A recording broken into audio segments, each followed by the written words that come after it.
They ready? Madam Clerk? Yeah, we need to talk, just make sure we're on the same page. We're not dark, but Some of these lights aren't on. That's what it is. it was a little dim. Missing a few lights up here, yeah. See these lights right here not on? There you go. Okay, thank you.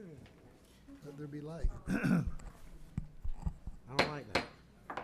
Hey, turn that back down. We're gonna call to order the Effingham County Board of Commissioners Board it down. meeting. Yeah, that's a glare. That makes it hard for me to see. That's too bright? That's too bright. Get your eyes checked. Unscrew your bulb. There you go. Is that good? That's fine. All right, we're gonna call to order the Effingham County Board of Commissioners regular meeting, this June 4th, 2024 at 5 o'clock. We'll begin with roll call. Mr. Floyd? Here. Mr. Burdette? Here. Mr. Corbett's here. Mr. Deloach? Here. Mr. Kiefer? Here. So we have a quorum.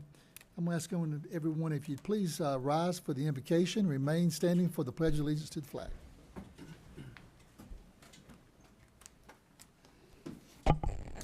Gracious Father, we are so thankful again to be gathered here and have the opportunity to serve our community, and we call upon you to give us wisdom and help us to hear, give us ears to hear and listen to our constituents, listen to discussions from our staff tonight, and we pray that we'll make those decisions that will be a blessing to our community and pleasing to you. We ask these things in Jesus' name. Amen. Amen. Pledge allegiance to the flag of the United States of America and to the republic for which it stands, one nation under God, indivisible, with liberty and justice for all.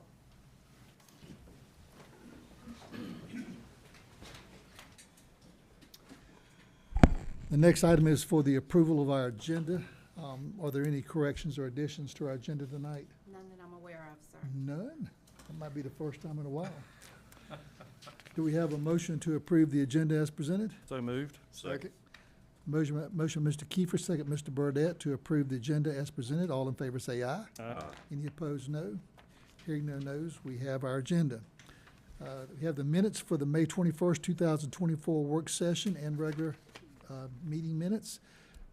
Are there any corrections or additions to these minutes? Do you have a motion to approve? Make a motion to approve as presented. Second.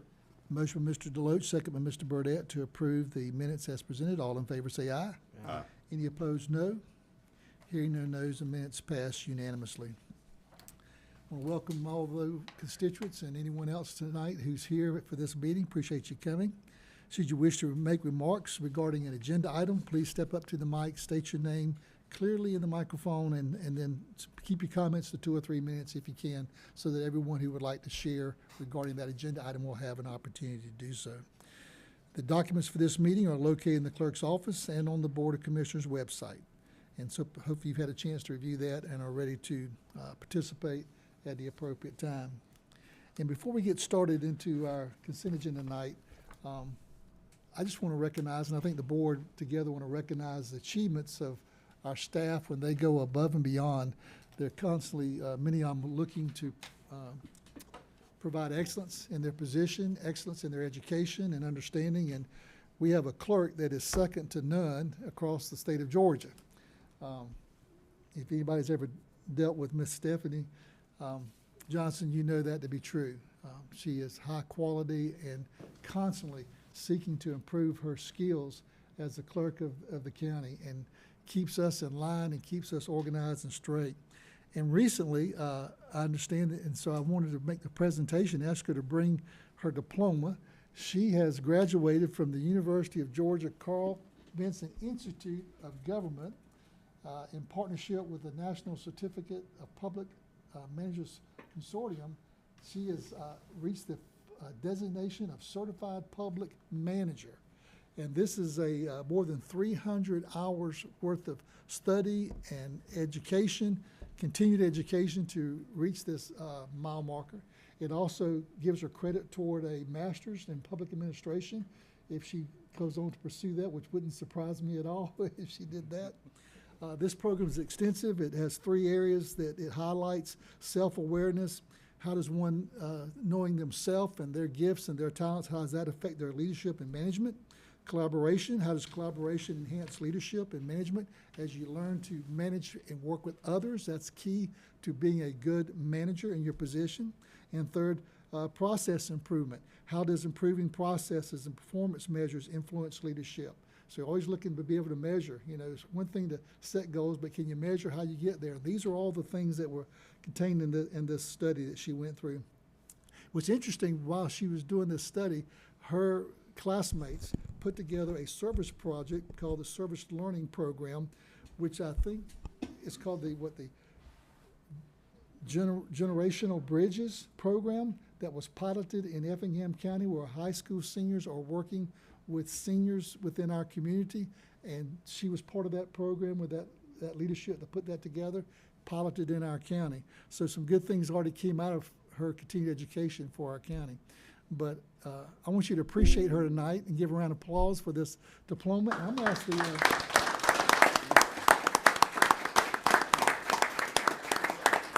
Miss Stephanie.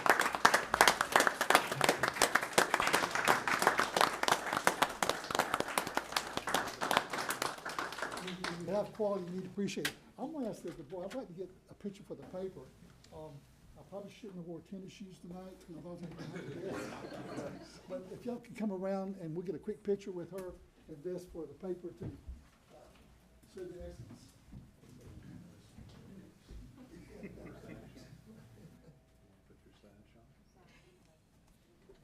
Steve, you want to come join us out here, let's get a picture with you.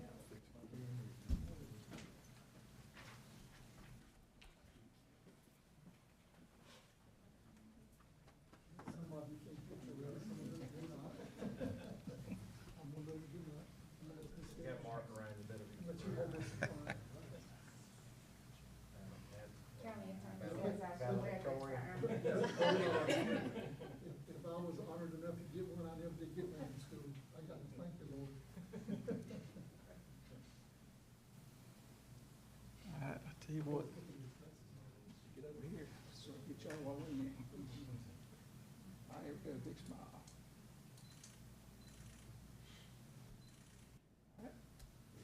Congratulations, we're really proud of you. Thank you very much, sir. Thank you all.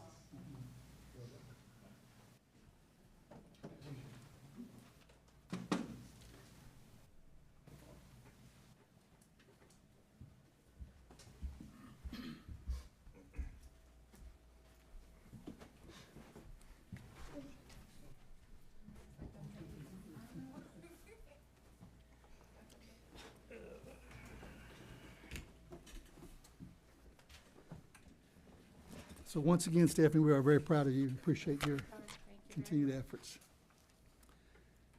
And so with that, we'll move to our consent agenda tonight. It's kind of long. My voice holds up. I'll read the whole thing. Then I entertain a motion to approve the consent agenda as I read it. 14 items on the consent agenda. Item number 1, consideration to approve to renew the intergovernmental agreement with the Georgia Department of Public Safety for antenna receiver space on the county tower located at the transfer site on Courthouse Road. Item number 2, consideration to approve to renew the communications tower lease agreement with the State Properties Commission for antenna and receiver space. Item number 3, consideration to approve to renew the lease agreement between Effingham County Board of Commissioners and State Properties Commission for the Department of Juvenile Justice, lease number 8588. If you notice, these consent agenda items are usually just renewals, so they do not require any discussion. We've all got it in our packet to review it. Item number 4, consideration to renew the lease agreement between Effingham County Board of Commissioners and the State Properties Commission for the Georgia Department of Human Services Division of Family and Children's Services lease, number 3362. Item number 5 is consideration to approve to renew the rental agreement with Action Pack, formerly Concerted Services Incorporated, for space in the Effingham County Annex.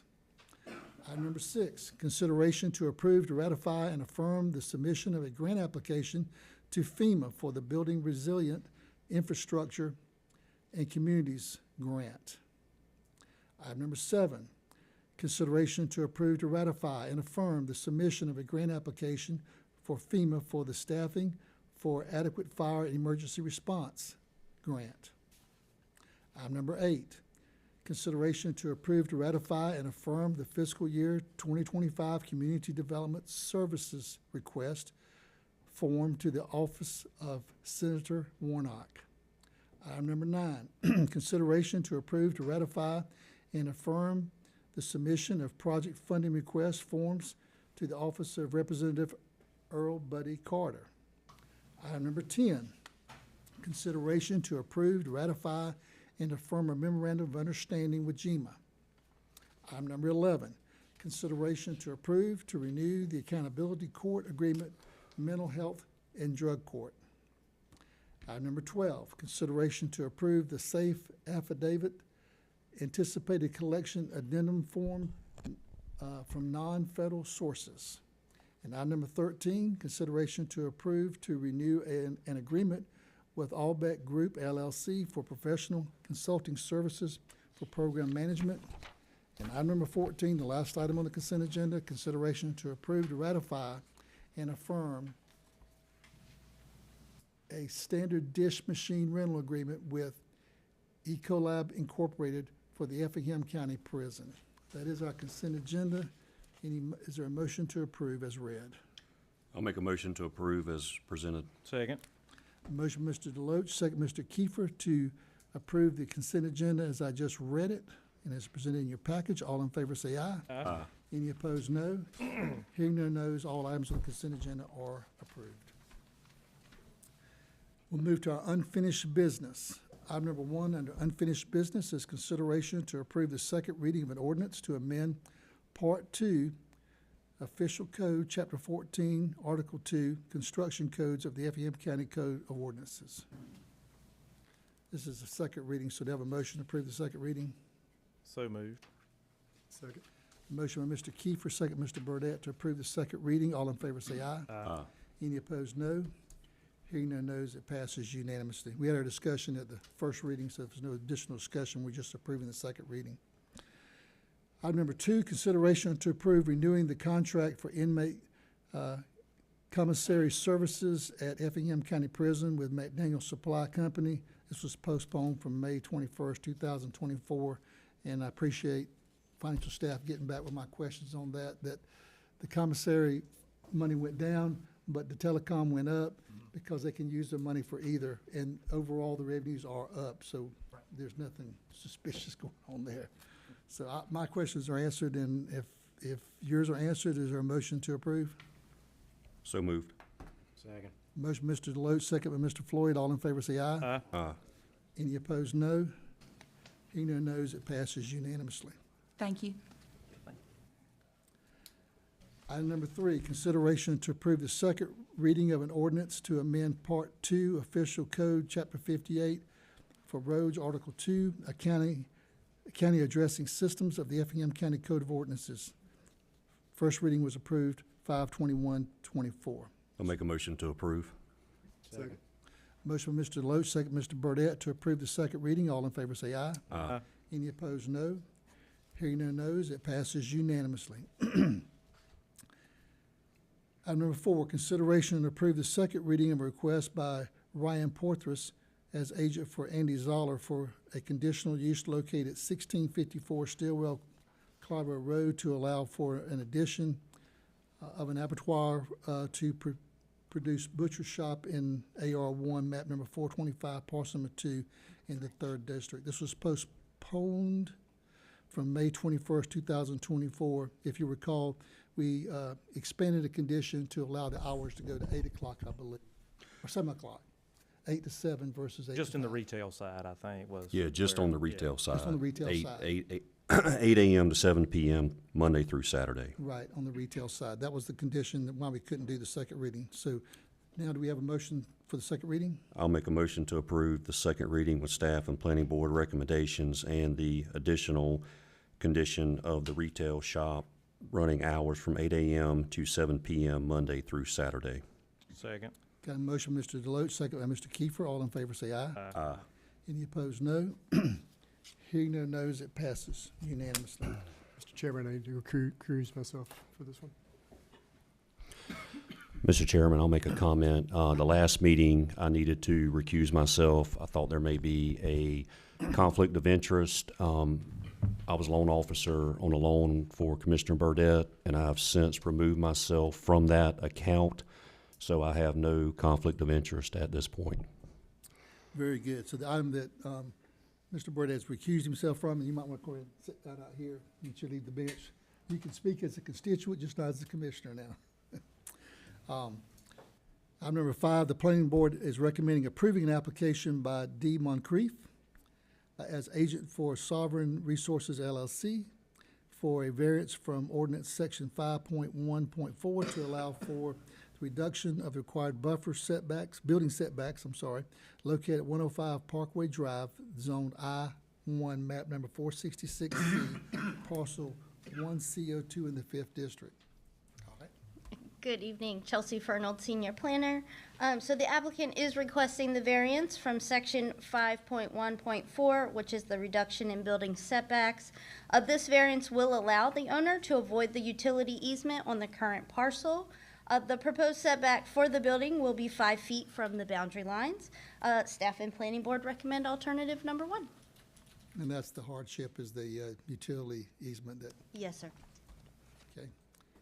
So we open a public hearing. Anyone speaking in favor of this variance request tonight?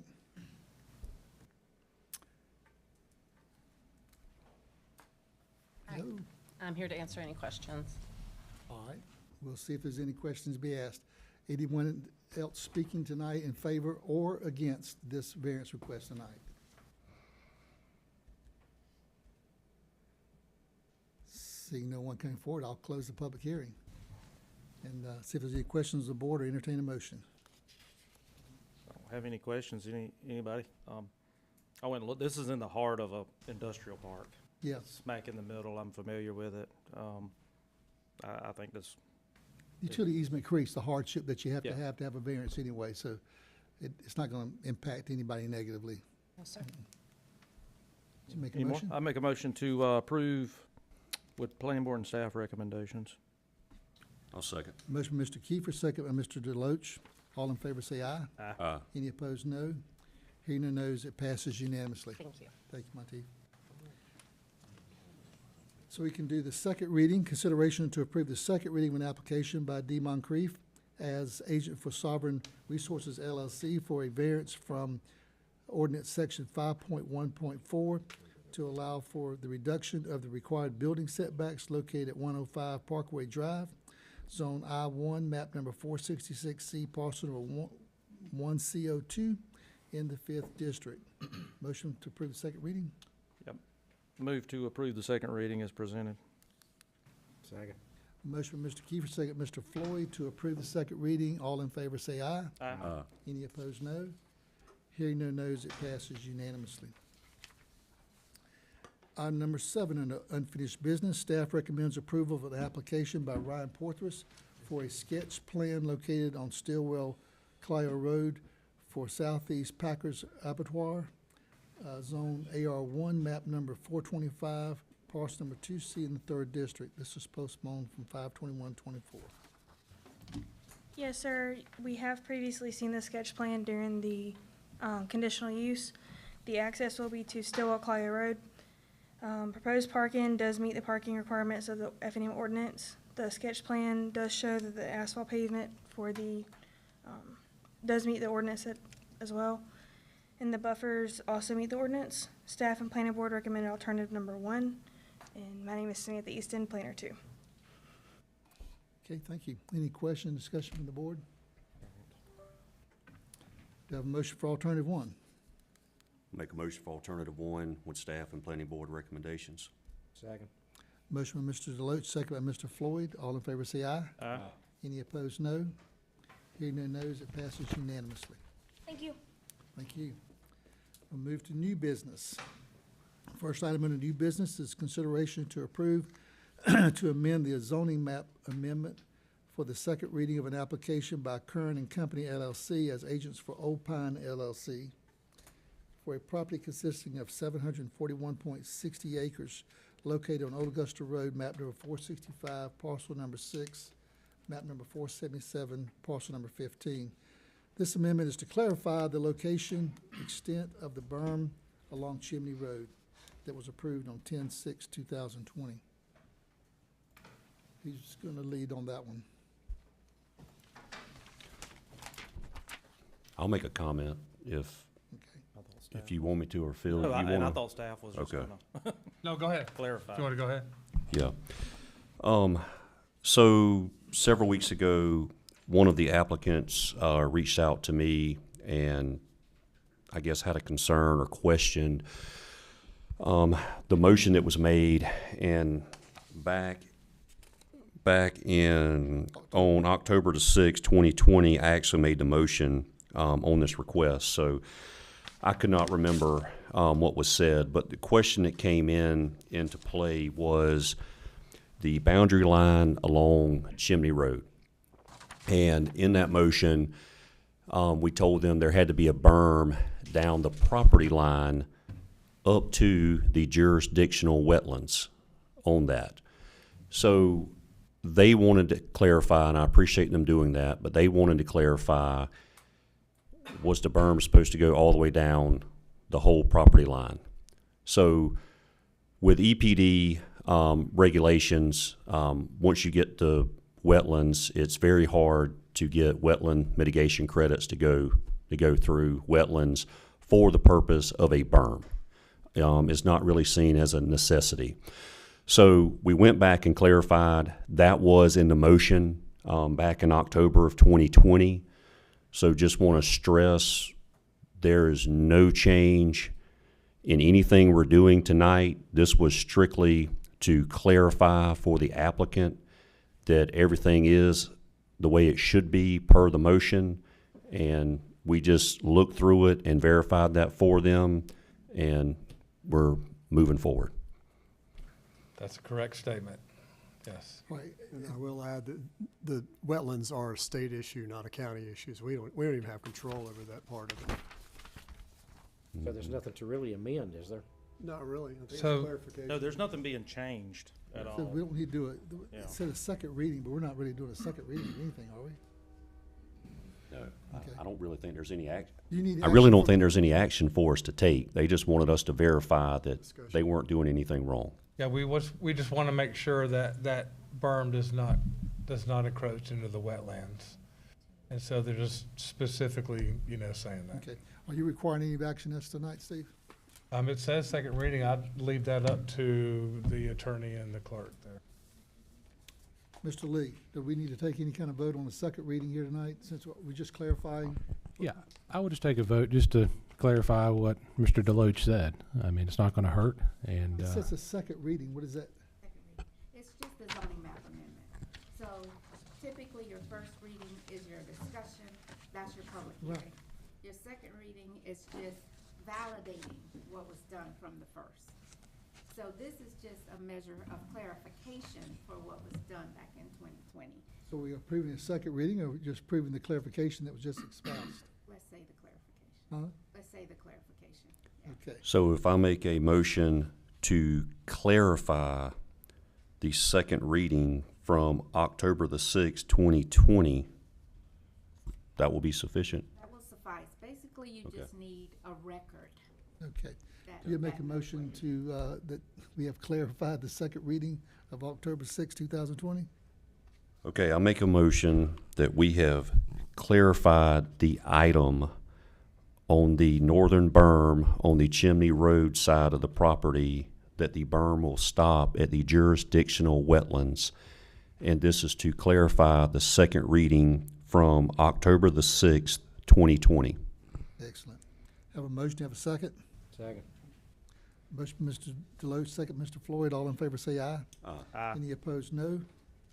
That's a bit ironic because I oppose that rezoning, but I will vote for this clarification Yeah, going you're approving forward. the clarification. Very good. It passes unanimously, the clarification. Item number 2.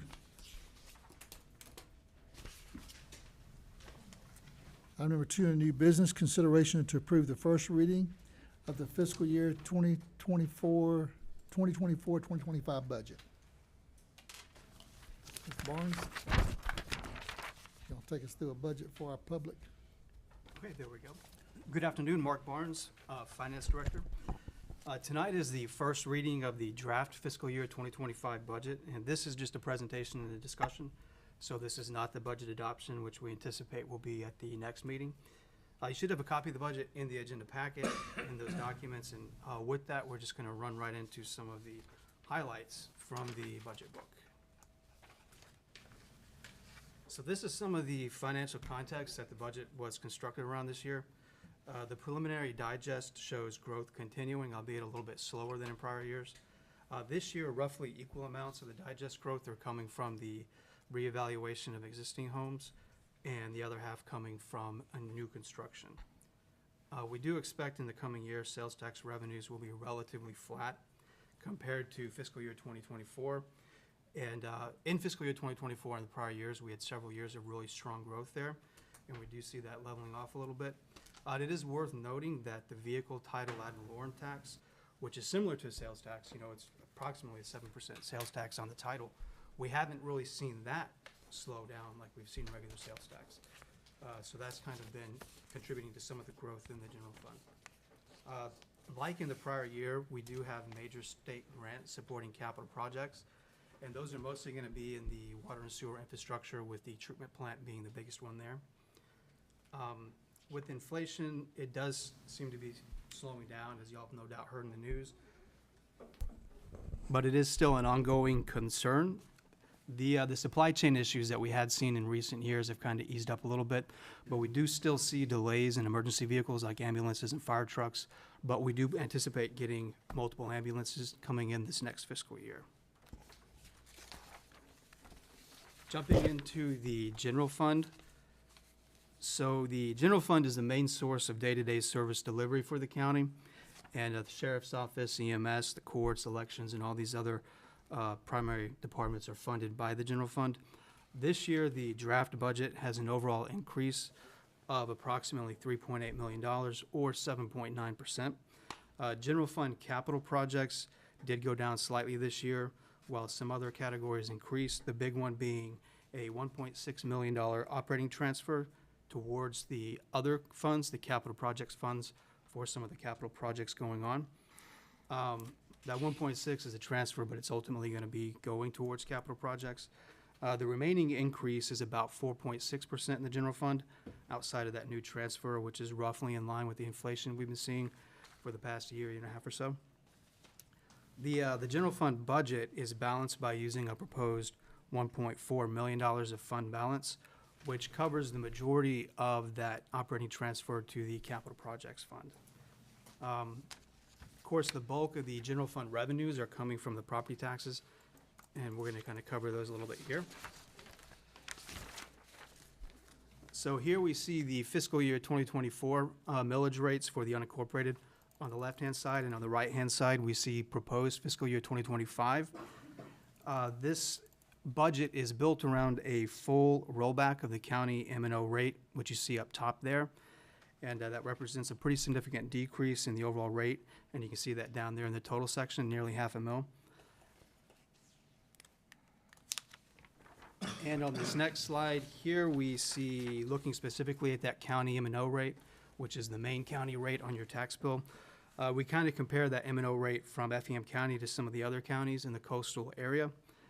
It is important to note that each county does have a somewhat unique financial structure, so these comparisons are not always easy to do, apples to apples, but it does give an idea of the overall main M&O rate when you compare it to other surrounding areas. And this is Effingham County right there in that area. So Glenn County is the only one that's lower than us? I didn't realize they were lower than us. Let me add a caveat to that. Yeah. Our largest expense and department here is the sheriff's the sheriff's office, and Glenn County charges a separate millage for their county police force and a separate millage for their EMS. So to be fair, those are not included in that M&O millage. So when you add those in there, they are in fact higher. They'd probably be close to 10, I'll bet you. They're still, they're definitely south of 10, but Yeah. they're much higher than what they are right now. Okay, gotcha. So we continue to have the lowest millage rate. Yeah. Correct.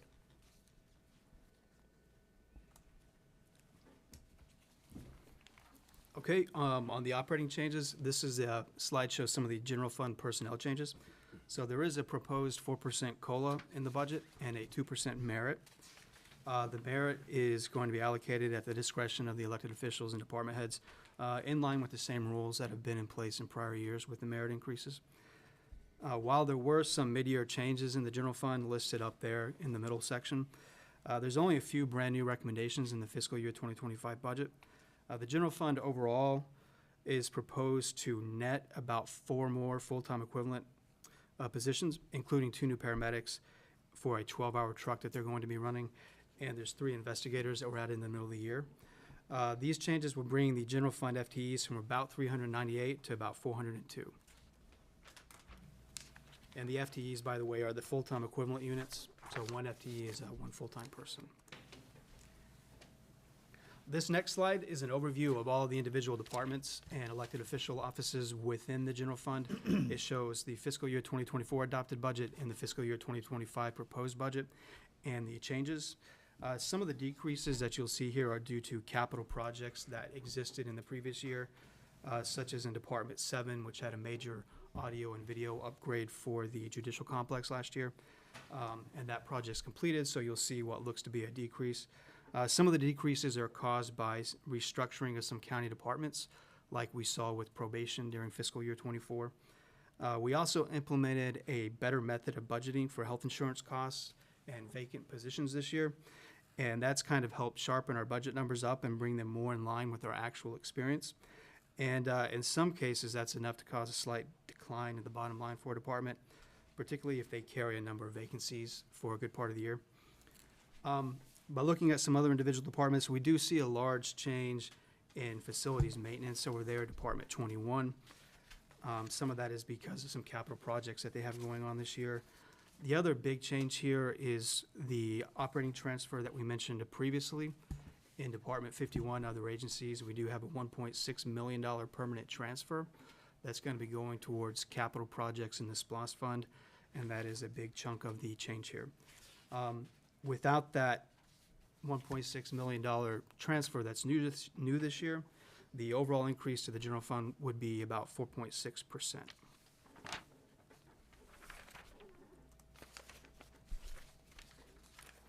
Going into the special funds, so the general fund is completed, and that's our main day of service, main source of day-to-day service delivery. The special funds are all of the other special purpose accounting funds that we have, including most of our capital projects, but also some of our public safety is also located in the special funds. And that includes departments like Fire and Rescue, E911, Public Works, Recreation, Development Services, and pretty much all of our capital just about. For fiscal year 2025, the budget is proposed at $221.5 million for the special funds. This number includes ongoing and new capital projects with roads, parks, the water system, and others all included in that. About $74 million of this funding is set aside for road projects alone. If we include parks, water infrastructure, and all the other capital projects along with the roads, all of that capital makes up about $147.5 million of the $221.5 million in the special funds. There are some operating changes this year too. It's not just the note down there about the brand new T-Splost that's in the budget this year. That is a pretty significant source of the overall increase, but there are a few operating changes, and we'll kind of cover some of those in a future slide here in just a little bit. We do have fund balance proposed to be spent out of special funds. And for Mark, I SPLOST, just wanted to clarify one thing. So you said, just want to hit home on this. So just for the upcoming fiscal year, 147 million just in water, sewer, recreation, and road projects, just for that 1 year budget. Mhm. Okay, just wanted to clarify that. Yes, sir. It's a very large number, and it's more projects than the county's ever had going at one time. Yeah, I'll come back to that at the end. Thank you. So this slide shows the proposed fund balance usage in this year out of the special funds for SPLOST and T-SPLOST. We expect to use fund balance in those each year, in part because we do take out bonds in some of those, and so those bonds are received, for instance, in this fiscal year to be expended next fiscal year, so they roll into the fund balance available for next year. And that's the largest portion of the fund balance usage you see down there towards the bottom. But we do also have some funds like E911 and senior citizens activity, which these funds are usually reliant on permanent operating transfers to operate each year, but they have over the years accumulated and have built up a small fund balance. And so we're going to be spending some of that down in this budget so that they're not carrying any balances while they're still reliant on another funding source. And we do have the fire fund here, which is using about $800,000. That's going to be going towards their capital projects for the years. So coming to the operating changes that I mentioned just a second ago, just like in the general fund, there is a proposed 4% COLA and 2% merit for personnel in the special funds, and the same rules that apply to the merit in the general fund are going to apply to the merit here in the special funds. The overall FTEs here did increase by 16.20, with fire gaining 7 FTEs and E911 gaining 4, in order to expand the headcounts that they have on each of their shifts. These changes to fire and E911, combined with the general fund changes we saw in EMS and the sheriff's office, represent a pretty significant beefing up of the public safety personnel across the county in fiscal year 2025. So overall, between the general fund and the special funds, that public safety functions have been the biggest increases in personnel that we see. The total FTEs in these special funds are going to go from about 137 up to about 153.24 in this proposed next fiscal year budget. And like with the general fund, this is a listing of the special funds departments. And in this slide, you can see some pretty big changes, some pretty big swings year to year. Capital items are a big part of the special funds budget. And as the capital project programming changes from one year to the next, you can see some pretty big swings here. The SPLOST 2017 departments, you see a number of negatives listed there. We do expect in this fiscal year to fully expend the SPLOST 2017 funds. So those budgets are kind of small this year compared to prior years and probably won't exist in fiscal year 2026. Towards the bottom, we have Department 337. That is the new T-SPLOST. That's the new SPLOST that's going to be in the budget for the first time next fiscal year. And it alone adds over $62 million to the budget. And this is pretty much exclusively road project funding. And that's probably the largest change that you're going to see in the special funds from fiscal year 24 to 25 is the inclusion of that. Mark, during our budget meetings individually, we talked about the capital projects being broke out from operating. Are we still moving toward, because as I look at this, and I know constituents look at this and they'll say, man, that's going up 4 million or 5 million. That's capital projects that's driving that. Mm-hmm. And are we going to have it for the next budget year where operating will be separated from the capital so we can see, like Mark. water and sewer operating costs?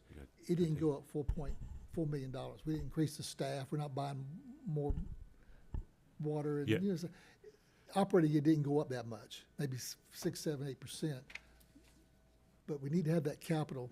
That's right. And so we will be, we've actually asked for some assistance on from an outside consultant in just kind of restructuring our entire budget itself, creating a 5-year capital fund. So this way you don't see these large swings in the budget. You can actually get a better idea of, basically what we're operating off of versus what these large capital expenditure swings are, kind of affects our year to year. What our budget looks like year to year is being affected by, large one-time construction projects like the wastewater treatment plant. Yeah. So we'll be restructuring the budget so that by this time next year, we'll have that separated out. For the And we'll be able to 25-26 plan budget. better because we won't have to, kind of rebudget something that carried over from year to year. It will be part of the 5-year plan. That'd be great, because I know just for our constituents, we get to see the operating income and expenditures, so we know what the operations are increasing when we do our budget planning. But when we get to this document here and the public sees it, and they see it going up $4 million in a certain area, and it didn't used to be a problem when we weren't growing, and we didn't have 10 million capital dollars spent all year. It didn't really affect the way we were doing budgets. Right. But now for the next 20 years, with the capital projects, we're gonna be having maybe $500 million in capital projects. It's gonna be more and more important that we look at operation and our budget with our constituents separately than our capital. We get to see it, but I want them to be able to see the operating costs. We're not skyrocketing that, but we are making those capital improvements that we need to make. Right. Okay? Yes, sir.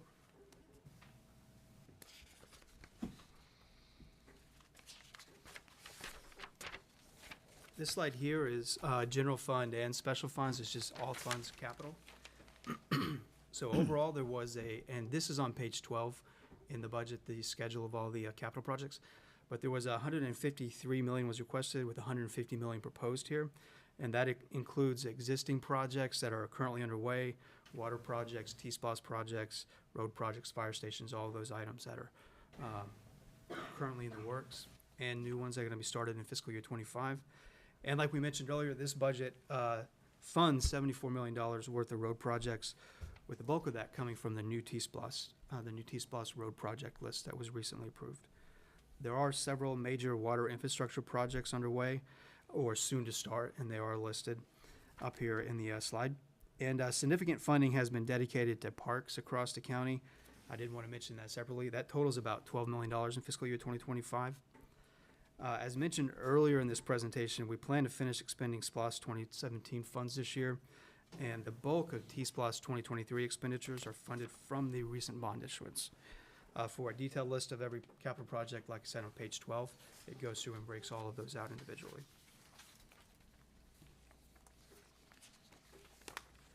And just a little bit of additional information on the budget.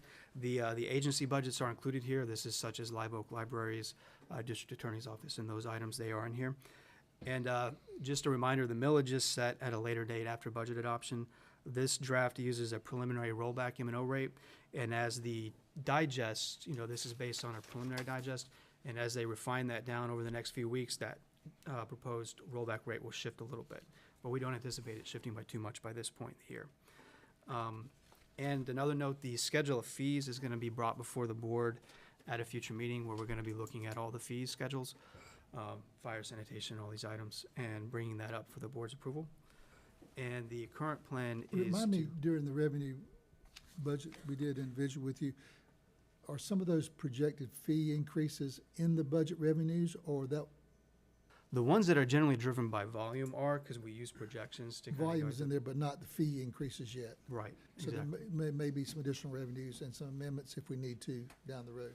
Sure, exactly. Correct, and we generally, since we don't know we can't accurately, as we do ad valorem taxes, predict how much revenue is going to be brought in. So when we make a change in water rates and, not water rates, but fire fees or sanitation fees, we generally don't like to include them in the revenue projections. We like to see how they kind of play out and then make a budget adjustment.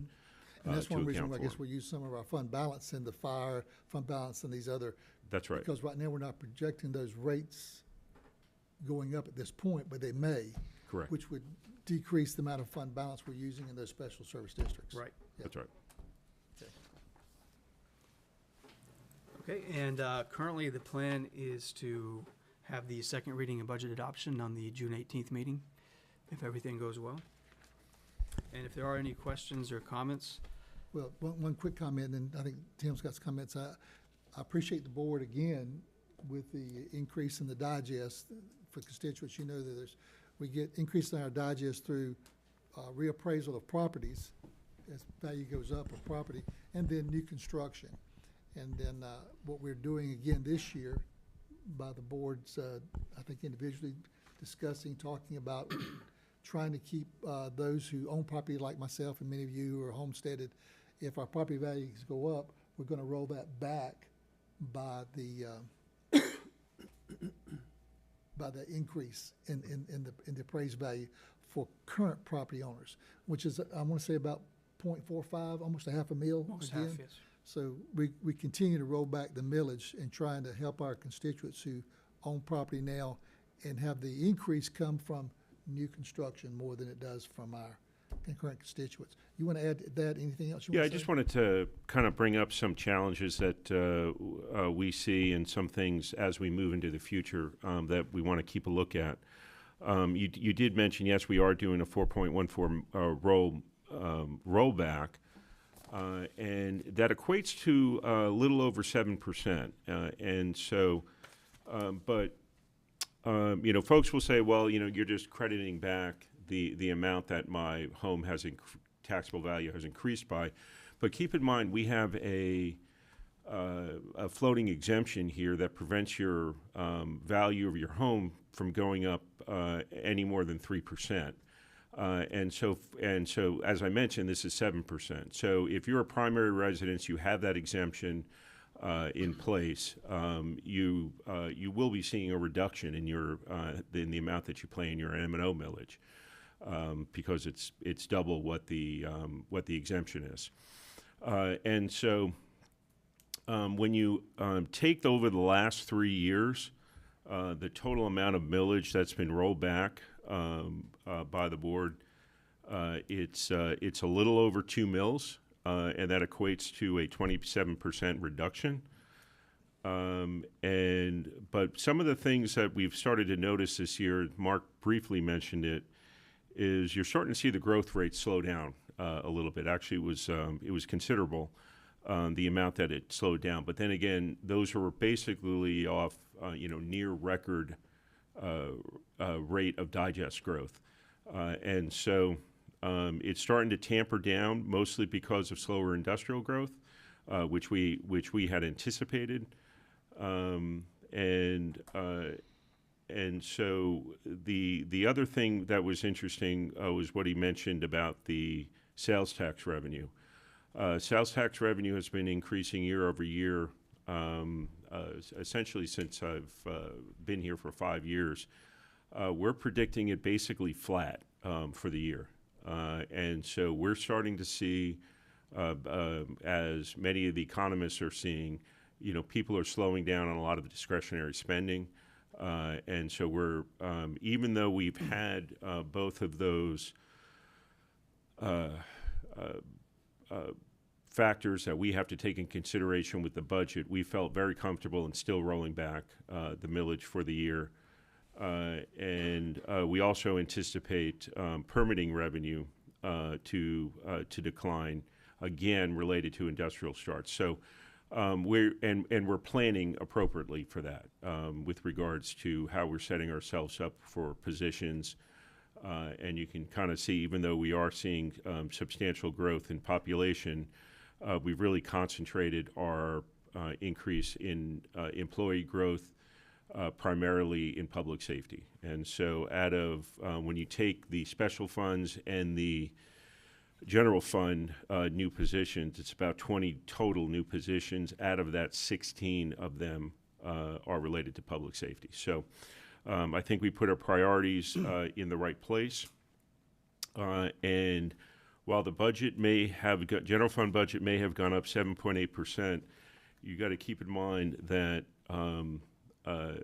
we had to absorb, that 7.8% includes our inflation that we've had to endure for the year. It also includes the fact that we're spending money on one-time items and transfers for capital, and out of the fund balance. So that may be 7.8%, but some of that is being spent out of fund balance because we put that money away for the capital projects that we're spending it on. And it also includes that 6% overall pay increase, the 4% COLA and the 2% merit. So I think this is a very lean budget, and I think this is a fiscally responsible budget. And I think yet again,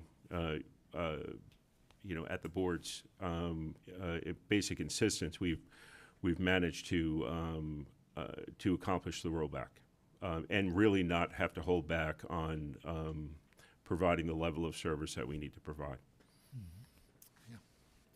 What do we see the hospital millage doing over the next 5 years? And that's a conversation that I think we need to have with the hospital, you know, kind of based on their needs. We had a preliminary meeting with them, meeting their new CFO, COO. And so I think we're going to try and do a little bit more long-term planning with them, you know, based on that. You know, the issue is the hospital millage. Technically, it covers indigent medical care, right? The county has indigent medical care associated with EMS, and the hospital has indigent medical care. As that price begins to increase because of inflation, so does the amount that they spend for indigent care. Inflation and population. Inflation and population, right. And so we may have to kind of, you know, just take a look at our agreement with them. But that's something I told them we'd have to do after the budget gets passed, and then we'll approach you all next year on it. Okay. We were very impressed, I know I was, with the new CFO, and I think he's going to bring some good information to the table for us. But we may need to look at that indigent care and possibly increasing that for them down the road.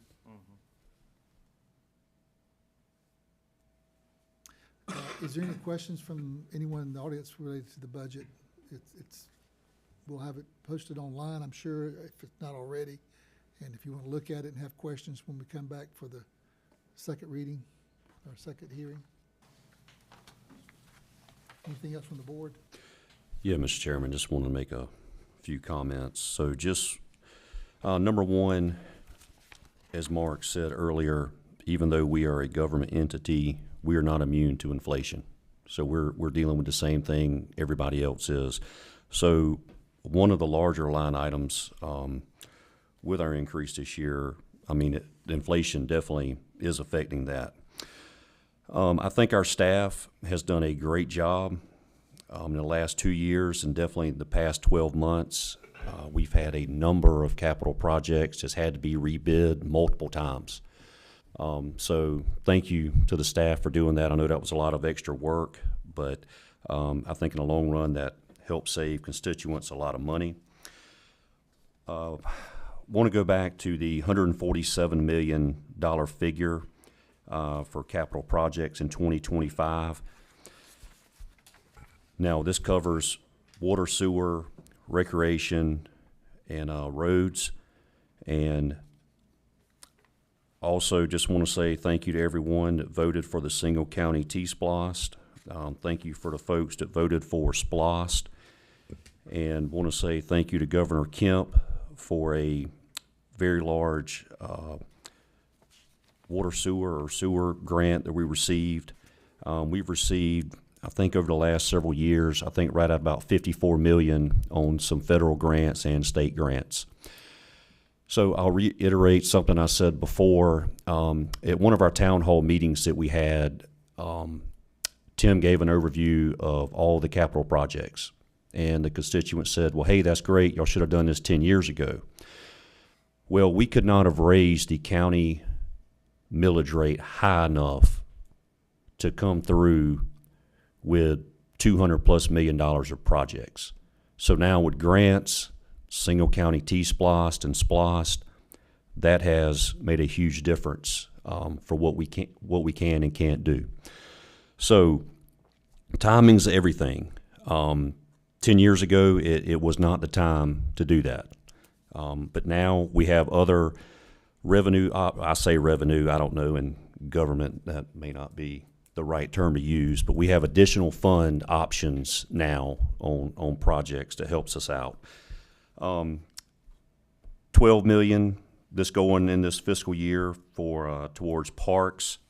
So what I'm getting at is for our social media friends out there that give us lots of compliments all the time. In the next 5 years, we're going to be delivering a ton of infrastructure projects. And it's frustrating to me as a commissioner. I know it's frustrating to all of these other guys up here and our staff, but things take a while. Even when you get the funding approved, it's still designed. You've got to bid. There's other factors like, you know, you run across a historical rice field and you have to do an extra 1.5 year study you know, on the Effingham Parkway. So you run into things like that that you don't normally plan for. So with that being said, I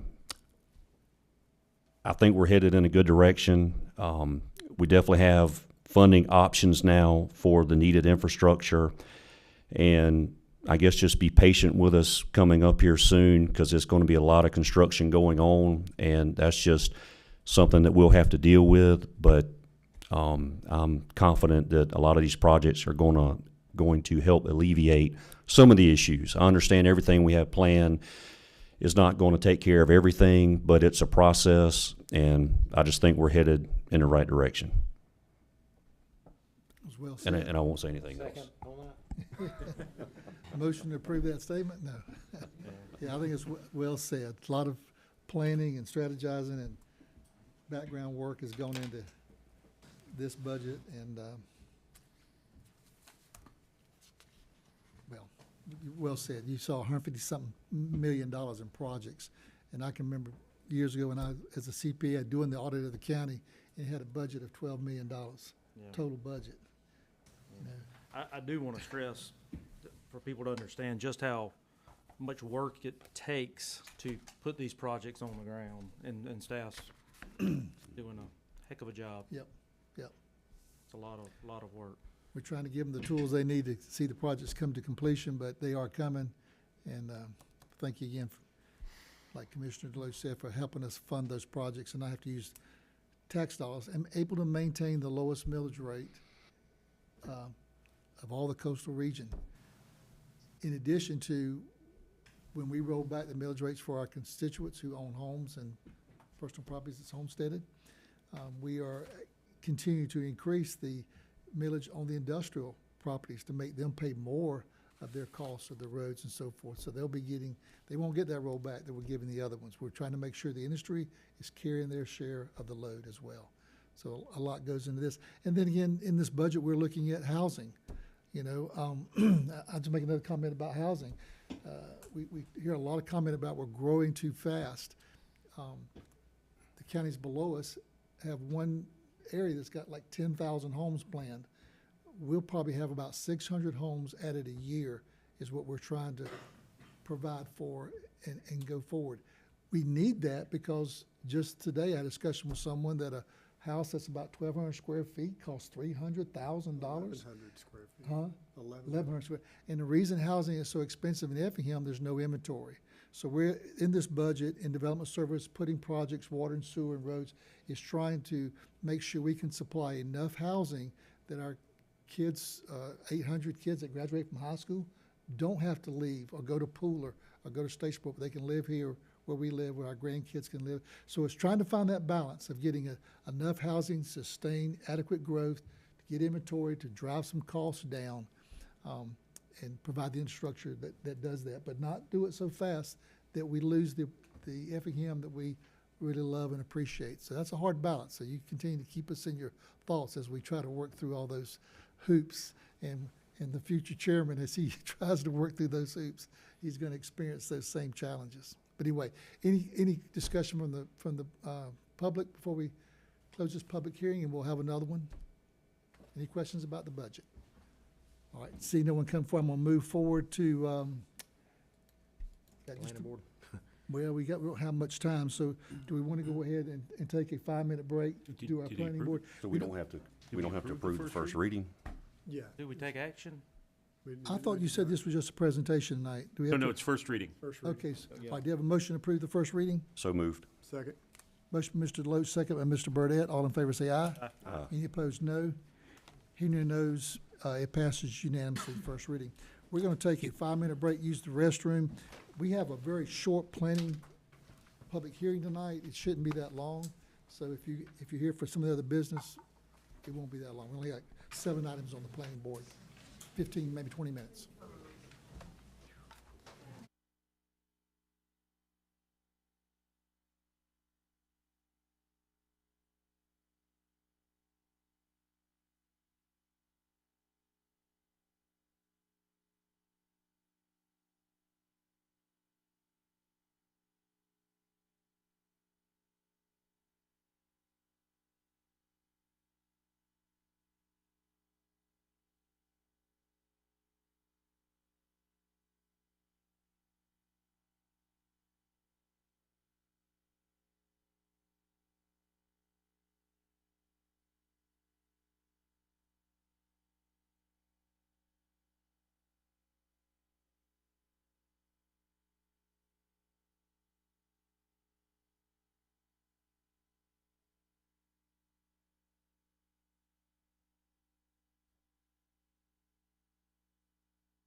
All right, if they want to come to order, we're going to leave the new business, which was at item 2. We finished that. We're going to go down to our planning board hearings tonight. And the first one we have is a public hearing. Planning board and staff are recommending approving an application by Scott Thompson as agent for Coastal Water Utilities LLC for a conditional use located at 550 Highway 17 South to allow for outdoor screen storage in B2 zoning, map number 295, parcel number 17 in the 3rd District. Ms. Chelsea? Yes, sir. So the applicant is requesting that conditional use to allow for outdoor screen storage in B2 zoning. This is for dumpsters and portable restroom rentals. The applicant was recently approved for a rural business at the January 16th, 2024 Board of Commissioners meeting. This rural business was for the dumpster and portable restroom rental at the applicant's residence. This conditional use will replace that rural business, as the applicant has stated that the business will relocate from their resident to this commercial property. This conditional use is consistent with the future land use map, as you can see here, as the parcel is projected to remain commercial, and staff and planning board recommend alternative number 1. All righty, we'll open a public hearing and see if anyone is speaking in favor or against. We'll start with those in favor of this conditional use request. Anyone that would like to speak in favor? Anyone tonight that would like to speak in opposition to this request for conditional use? Seeing no one coming forward, I'll close the public hearing, see if there's any discussion from the board or a motion. Mr. Chairman, as Chelsea said, everything looks right in line with the surrounding area, and everything looks like all the boxes are checked. So I'll make a motion to approve with staff and planning board recommendations. Second. Motion by Mr. Deloach, second Mr. Burdette, to approve with staff and planning board recommendations. All in favor say aye. Aye. Any opposed, no. Hearing no no's, it passes unanimously. No additional conditions. We can have the second reading. Consideration to approve the second reading of an application by Scott Thompson as agent for Coastal Water Utilities LLC for a conditional use located at 550 Highway 17 South to allow for an outdoor screen storage in B2 zoning, map number 295, parcel number 17 in the 3rd District. I'll make a motion to approve the second reading. Second. Motion by Mr. Deloach, second by Mr. Kiefer to approve the second reading. All in favor say aye. Aye. Any opposed, no. Hearing no no's, it passes unanimously. Item number 3, under public hearings, the planning board and staff recommends approval of a request by Sun Group LLC as agent for Shirley White to rezone plus or minus 5.55 acres located at Lemons Drive from AR1 to AR2 to allow for subdivision to create a new home site. Map number 460C, parcel number 11 in the 4th District. Ms. Chelsea? Yes, sir. So the applicant is requesting to rezone to AR2 to create 4 1+ acre lots, as you can see on the screen. This parcel is surrounded by agricultural residential zone parcels on all sides. There's also 6 lots along Chester Street, which runs parallel to Lemons Drive. And let's see if I can, there you go. The rezoning will be consistent with the future land use map, as this parcel is projected to be agricultural residential. Staff and planning board recommend alternative number 1. Okay, we'll open a public hearing. Anyone tonight speaking in favor of this rezoning request? Anyone would like to speak in opposition to this rezoning request before the board tonight? In favor or opposition? Seeing no one coming forward, I'll close the public hearing and see if there's any discussion from the board or a motion. I make a motion to approve alternative 1. Second. Motion, Mr. Kiefer, second by Mr. Deloach to approve alternative 1. All in favor say aye. Aye. Any opposed, no. Hearing no no's, it passes unanimously. We'll do the second reading since there's no additional conditions. Consideration to approve the second reading of a request by Sun Group LLC as agent for Shirley White to rezone plus or minus 5.55 acres located on Lemons Drive from AR1 to AR2 to allow for subdivision to create new home sites. Map number 460C, parcel number 11 in the 4th District. Motion? Make a motion to approve second reading. Second. Motion, Mr. Kiefer, second by Mr. Deloach to approve the second reading. All in favor say aye. Aye. Any opposed, no. Hearing no noes, it passes unanimously. Item number 5, under public hearings, the planning board and staff recommends approval of a request by Troy Smith as agent for John Burns to rezone plus or minus 5.799 acres out of 16 acres located on Midland Road from I-1 to R1 to allow for the subdivision to create new home sites. This is map number 373, parcel number 17 in the 4th District. Ms. Yep. Chelsea? Yes, sir. So the applicant is requesting to rezone to R1 to create new home sites. This parcel was zoned I1 in 2019 for surface mine. The adjacent parcel is currently industrial for surface mine. However, the applicant has stated that the surface mine and mining operations will be completed within the next 6 to 12 months. And as you can see there, that's a good picture of the surface mine. The parcel is surrounded by industrial zoning. Again, that surface mining operation and agricultural residential zoning. This zoning is consistent with the future land use map as this parcel is projected to be agricultural residential. Staff and planning board recommend alternative number 1. All right, thank you. Anyone tonight speaking in favor of this rezoning request? Yeah, Troy Smith as the applicant. Just wanted to add that, this was originally planned to be part of the mine. We have changed that plan. Just plan on adding 4 new lots adjacent to this pit. The plan would be for us to maintain and own the lots until the pit is closed, and essentially selling 5 lots adjacent to a lake once the mining operation is done. Okay, thank you. Anyone else speaking in favor or anyone speaking in opposition to this rezoning request? Seeing no one coming forward to speak in opposition, I'm going to close the public hearing. Is there any discussion or a motion from the board?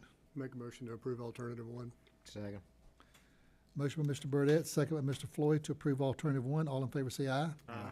Any opposed, no. Hearing no noes, it passes unanimously. The second reading, consideration to approve the second reading of a request by Troy Smith as agent for John Burns to rezone plus or minus 5.799 acres out of 16 acres located on Midland Road from I-1 to R1 to allow for subdivision to create new home sites. Map number 373, parcel number 17 in the 4th District. Make a motion to approve the second reading. Second. Motion, Mr. Burdette, second by Mr. Floyd to approve the second reading. All in favor say aye. Aye. Any opposed, no. Hearing no noes, it passes unanimously. And the last item under planning board is number 7, sketch plan. The planning board recommends approval with conditions for an application by Rusty Windsor for a sketch plan located at Noel C. Conway Road for Creekside Phase 3 Zone PD, map number 436, parcel number 46 in the 2nd District. Yes, Mr. Chairman, Samantha Easton, Planner 2. The applicant is requesting approval for the sketch plan for Creekside Phase 3. This rezoning took place in 2006, and a PD text amendment took place in 2018. Phase 3 of this development is about 55 acres and 234 townhomes. The planning board did approve this item with some additional conditions, adding a fence between the townhomes and the property line where the 20-foot vegetative buffer cannot be maintained, and a PD text amendment must be submitted. Staff has received the PD text amendment, and it has been approved by staff as a staff level PD text amendment, and staff and planning board recommend alternative number 1. Okay, thank you. Any discussion from the board? Everything looks in order. Hmm? Everything looks in order. If there's no questions or discussion, I entertain a motion to approve the sketch plan. Make a motion to approve the sketch plan. Second. Motion by Mr. Burdette, second by Mr. Floyd to approve the sketch plan as presented. All in favor say aye. Aye. Any opposed, no. Hearing no nos, it passes unanimously. Thank you. Thank you. That concludes the planning board items. We'll go back to new business. Could I make a comment? Just would make, even though it is multifamily and townhomes, that's consistent with what we've been doing on state routes. Not necessarily on other routes, but up and down Highway 30. I think This isn't a new, No, it's 2006. It's been around for a 2006. while. It's been on the books even before Just Hyundai now was coming announced. out. But it is consistent with what we've been doing around that area. All right. So item number 3 under new business. Consideration to approve change order number 1 for McWright LLC for the expansion renovation of the Effingham County Administrative Complex. Hey, Mr. Chairman, my name is Danielle Carver, and I'm the Procurement and Capital Projects Manager. This change order is for the labor and material of 8 sink carriers for the new wall-hung sink locations. This is needed due to the wrong sinks on the original plans. Staff recommends alternative 1. So that's not a big change order, at least not yet. Not yet. Yeah, I didn't see anybody over there today. Where was all the workers today? Was it a day off?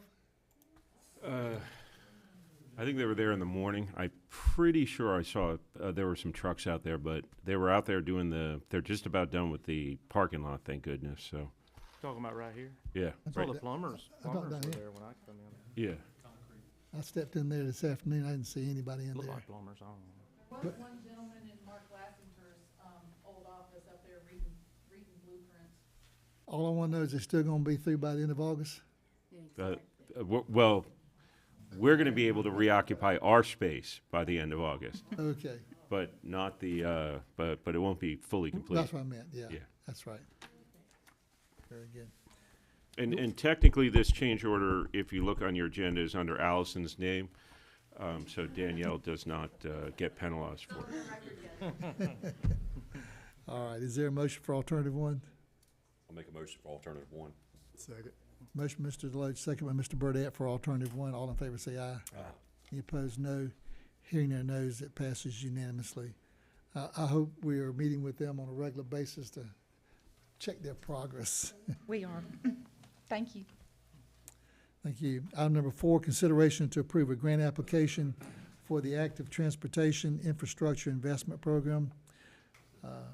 This is U.S. Department of Transportation, DOT, Federal Highway Administration. Yes, sir. So we have an opportunity to apply for a grant to help assist in a project that's listed on T-Splost. And so our contribution is limited to the amount we put aside on T-Splost on this, which is $1.3 million. This is the Troutland Trail that we're trying to get established between City of Guyton and 80. This is that trail that's gonna go all the way to North Georgia, isn't it, or something, from Tennessee? Eventually, Yeah, yeah. But we're concentrating on the southern part. if we can get 5.4 million, we probably can match it with That's the right. 20% match. Any question, discussion, or motion for alternative 1? Make a motion to approve alternative 1. Second. Motion by Mr. Floyd, second by Mr. Deloach for alternative 1. All in favor say aye. Aye. Any opposed, no. Hearing no nos, it passes unanimously. Item number 5, consideration to approve a capacity agreement between Effingham County Prison and the Georgia Department of Corrections for 1 year. Assume that means we can get out of it at the end of a year if we want to. Yes, sir. The county has received the fiscal year 25 agreement from the DOC, which states the prison will house 192 state inmates, for which the county will receive $24 per inmate per day. The Department of Corrections has sole authority to transfers of inmates to and from the county prison. As the agreement has been approved to and from to form by the county attorney, staff recommends alternative 1. This is a $2 increase for board members who are not already aware what they had. But I did talk with our manager. The clock is ticking. He assures me that they're being more productive under the new warden. That's good to hear, that we're getting good results and good tonnage of cleanup. That's good to know. Haven't always been impressed in the past with what we were getting out of the millions of dollars we spend over there. So, but we're gonna get a report I hope by our August retreat to see how financially sound our decision to have that prison is, and we'll look at it then. But that's why I said it's good for 1 year. 1 But year. if they're doing great, it may be longer. Motion to approve alternative one. Make a motion to approve alternative one. Second. Motion by Mr. Burdette, second by Mr. Deloach to approve alternative one. All in favor say aye. Aye. Any opposed, no. Hearing no nos, it passes unanimously. Thank you. I'll have to pass on to the incoming chairman my passion for making sure that institution produces well, to keep it going. Item number 6, consideration to approve the first reading of an ordinance to amend Part 2 Official Code, Appendix C, Article 2, Definitions of the Effingham County Code of Ordinances. Mr. Chairman, Steve Candler, Director of Development Services. So this is part of the ongoing improvement to the zoning ordinance that we've talked about. And this is Article 2 definitions. And so what we did on definitions, pretty simple. We added the definition of a family subdivision, something we've done recently. We changed the definition of a minor subdivision, making it a little bit bigger, putting some standards in there for the infrastructure for minor, and then some grammatical and spelling changes. And then we eliminated, I think, one definition in there that we don't use anymore. There's 3 that I want staff to look at personally, so I'm probably gonna ask to table this or whatever the appropriate procedure so we can review it again. I've talked with Tim about it. One is the firing arm range fees. It says it's a commercial range when it has fees by the day or annual. I just see loopholes there. It needs to be tightened up. Commercial firearm range? Yes. Yeah, okay. We already have fees that are they're saying, well, they're not paying for here, but they're paying for it in another county. Sure. Some of them call it donations. Would you like to make a donation? Of course, you can't use it unless you do a donation. So it needs to be tightened up, in my opinion, for Okay. any kind of fees, donations, sales, collections in other areas. Y'all come up with a language on that. If Okay. the board agrees, I'd tighten that up. There's one here that's personal to me, and that's the commercial riding stables. For some of us who have a couple of horses, and it's too expensive to have a couple of horses, and so you allow a neighbor to board a horse with you to drive the cost down, we by no means have a commercial stable operation. Is to try to not lose so much money to enjoy riding a horse. Kind of like we did with the chickens, I'd like the board to consider maybe more than 2 boarding horses. You're not really in a commercial business unless you've got several horses. What about 7? Some people have 7, so. Well, if you get 7, you're probably trying to make You're up money there? at it. All right, maybe we'll look at that then, okay. But look, Yeah. I'm suggesting 2. I only have 1, but I'm suggesting more than 2, but it should be 3. At some point, you're just trying to have a recreational activity at your home. I think it's gonna depend on whether people come to your property to use your horses more than the number of horses. And that may be what Yeah. you need to tighten up it on, Yeah. define that too. Are you renting your horses? But Right. the way, that's talked about if you boarded and they used your pasture or land or something, well, they're using that, you know. Okay. So, Well, and if we could, and if you wanted to move this along, we could make that adjustment as an amendment, say it has to be 3, it has to be more than 3, right? We can make that amendment, then come back to you on these other 2 items, the second one, which you're gonna mention, I think now. That way we can get through a first reading on this. Sure. oh, I guess we can approve the first reading and come out with these changes. Yep, we can. Is that what you're saying? That's right. So one thing, you can do the first reading and then hold off on the second reading. Gotcha. I'm with you. That sounds good. And the last thing I wasn't sure about, the drive-through business. Anybody that provides food through a window. I could see many occasions where you wouldn't necessarily provide it through a window. It could be at a table, could be an outside stand, it could be, what about Sonic? I mean, I don't know. But it seemed like that language needs to be clarified a little bit. If we're trying to make more. We're trying to clarify, that's better right. definitions. Sure. It seems like there's a lot of. I'm with you, yep. That's just 3 I saw real quick. I don't know if y'all had any other comments they could look at. We'll approve this first reading, but they can tighten the language up on some of these. Anybody else got any thoughts on what you read? Well, hearing none, I'll entertain a motion to approve the first reading, and y'all can work on those languages and see if the board will agree with me on those. I'll make a motion to approve the first reading. Second. Motion by Mr. Deloach, second by Mr. Kiefer to approve the first reading. All in favor say aye. Aye. Any opposed, no. Hearing no nos, it passes unanimously. Does this go through 2 readings? Should. Okay, all right, I don't see the second reading on here, that's what I was looking at. It does. I got you. Has to happen. But we'll have a second reading though, okay. That's one you just can't do at the same meeting, you've gotta have 2 meetings for that, right? Okay. All right, item number 7, consideration to approve the first reading of ordinance to amend Part 2 Official Code Appendix B subdivisions of Effingham County Code of Ordinances. Mr. Chair, members of the commission, Steve Candler, Director of Development Services. So, we've been working on subdivision for quite some time. And the addition of a county engineer has been very helpful in the rewrite of the subdivision ordinance. And so some of these that you see in here are additions from the county engineer that we've not had that advantage before. Now, this copy that you have is all over the place, but it's letting you know what the changes are. Some of these are pretty simple. So, we talked about sketch plans. For residential, they're gonna be preliminary plat and final plat. So if you see a big X over sketch plan, we're not removing it. It's really just changing the name, but the criteria is gonna be the same, okay? So what you're gonna see is preliminary plat and final plat when it comes to a subdivision. For PD, you'll see a concept and a preliminary and a final, okay? That's pretty standard planning across the country, so that's what we'll see. That's why you see those big X's. Sidewalks, we talked about sidewalks, and they're gonna be a little bit bigger. They're gonna be ADA compliant. We've added the street trees in subdivisions. Is it 2 per house, is that what it is, something like that? Yep, 2 per house. So that's something different where we get the street trees back in. We revised the application process a little bit to make it a little bit simpler.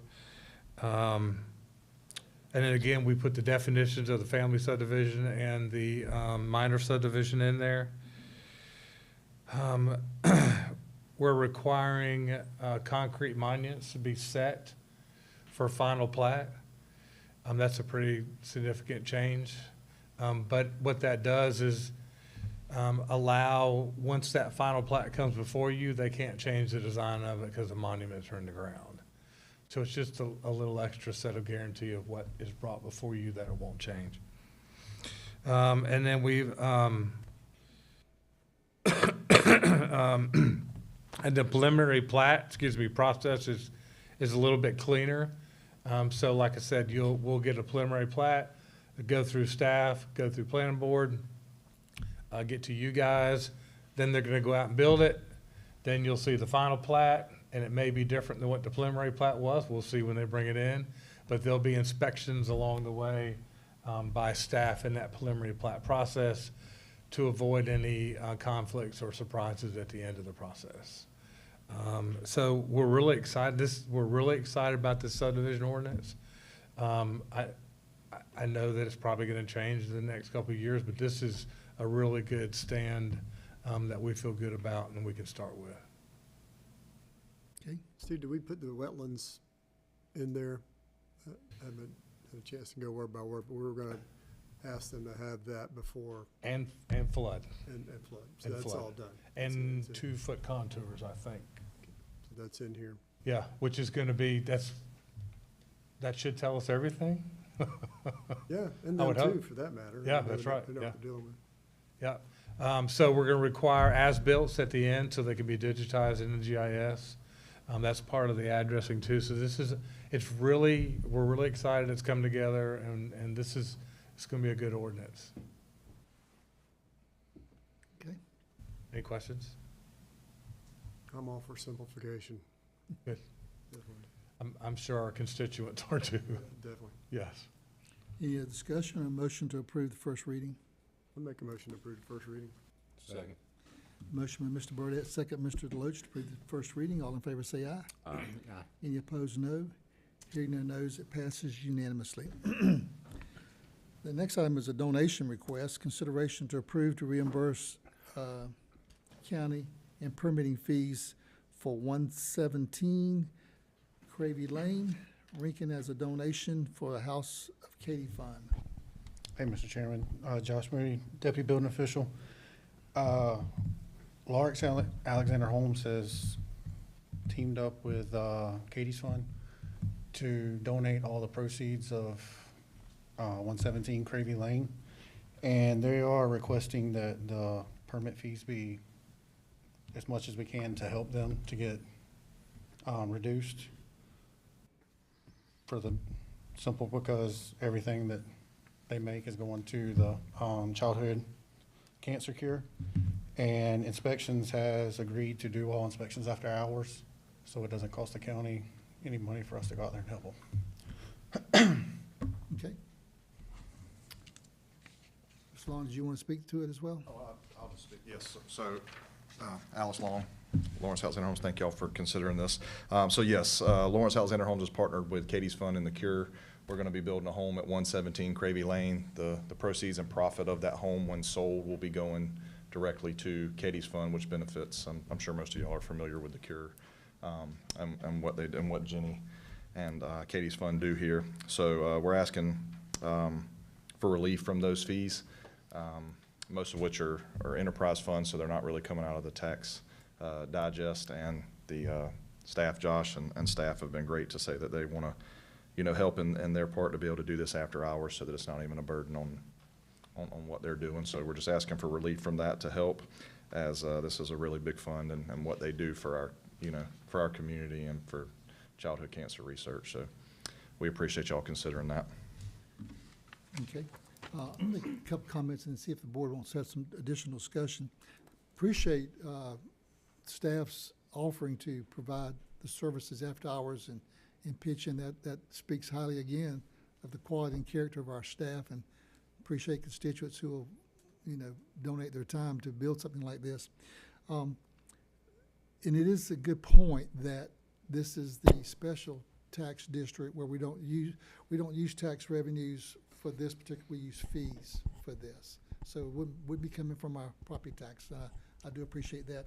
I guess I have one concern, is that there's one area there is an actual cost to the county we have to be careful about, and I'm gonna get the attorney maybe to weigh in and see if he wants to suggest anything here, but I could see, as a board, guys, I could see where if someone does the inspection, does it on their own time, maybe it's not costing us anything, we could waive that fee, because the fee really is covering the cost, in my opinion, of the person doing the inspection and so forth.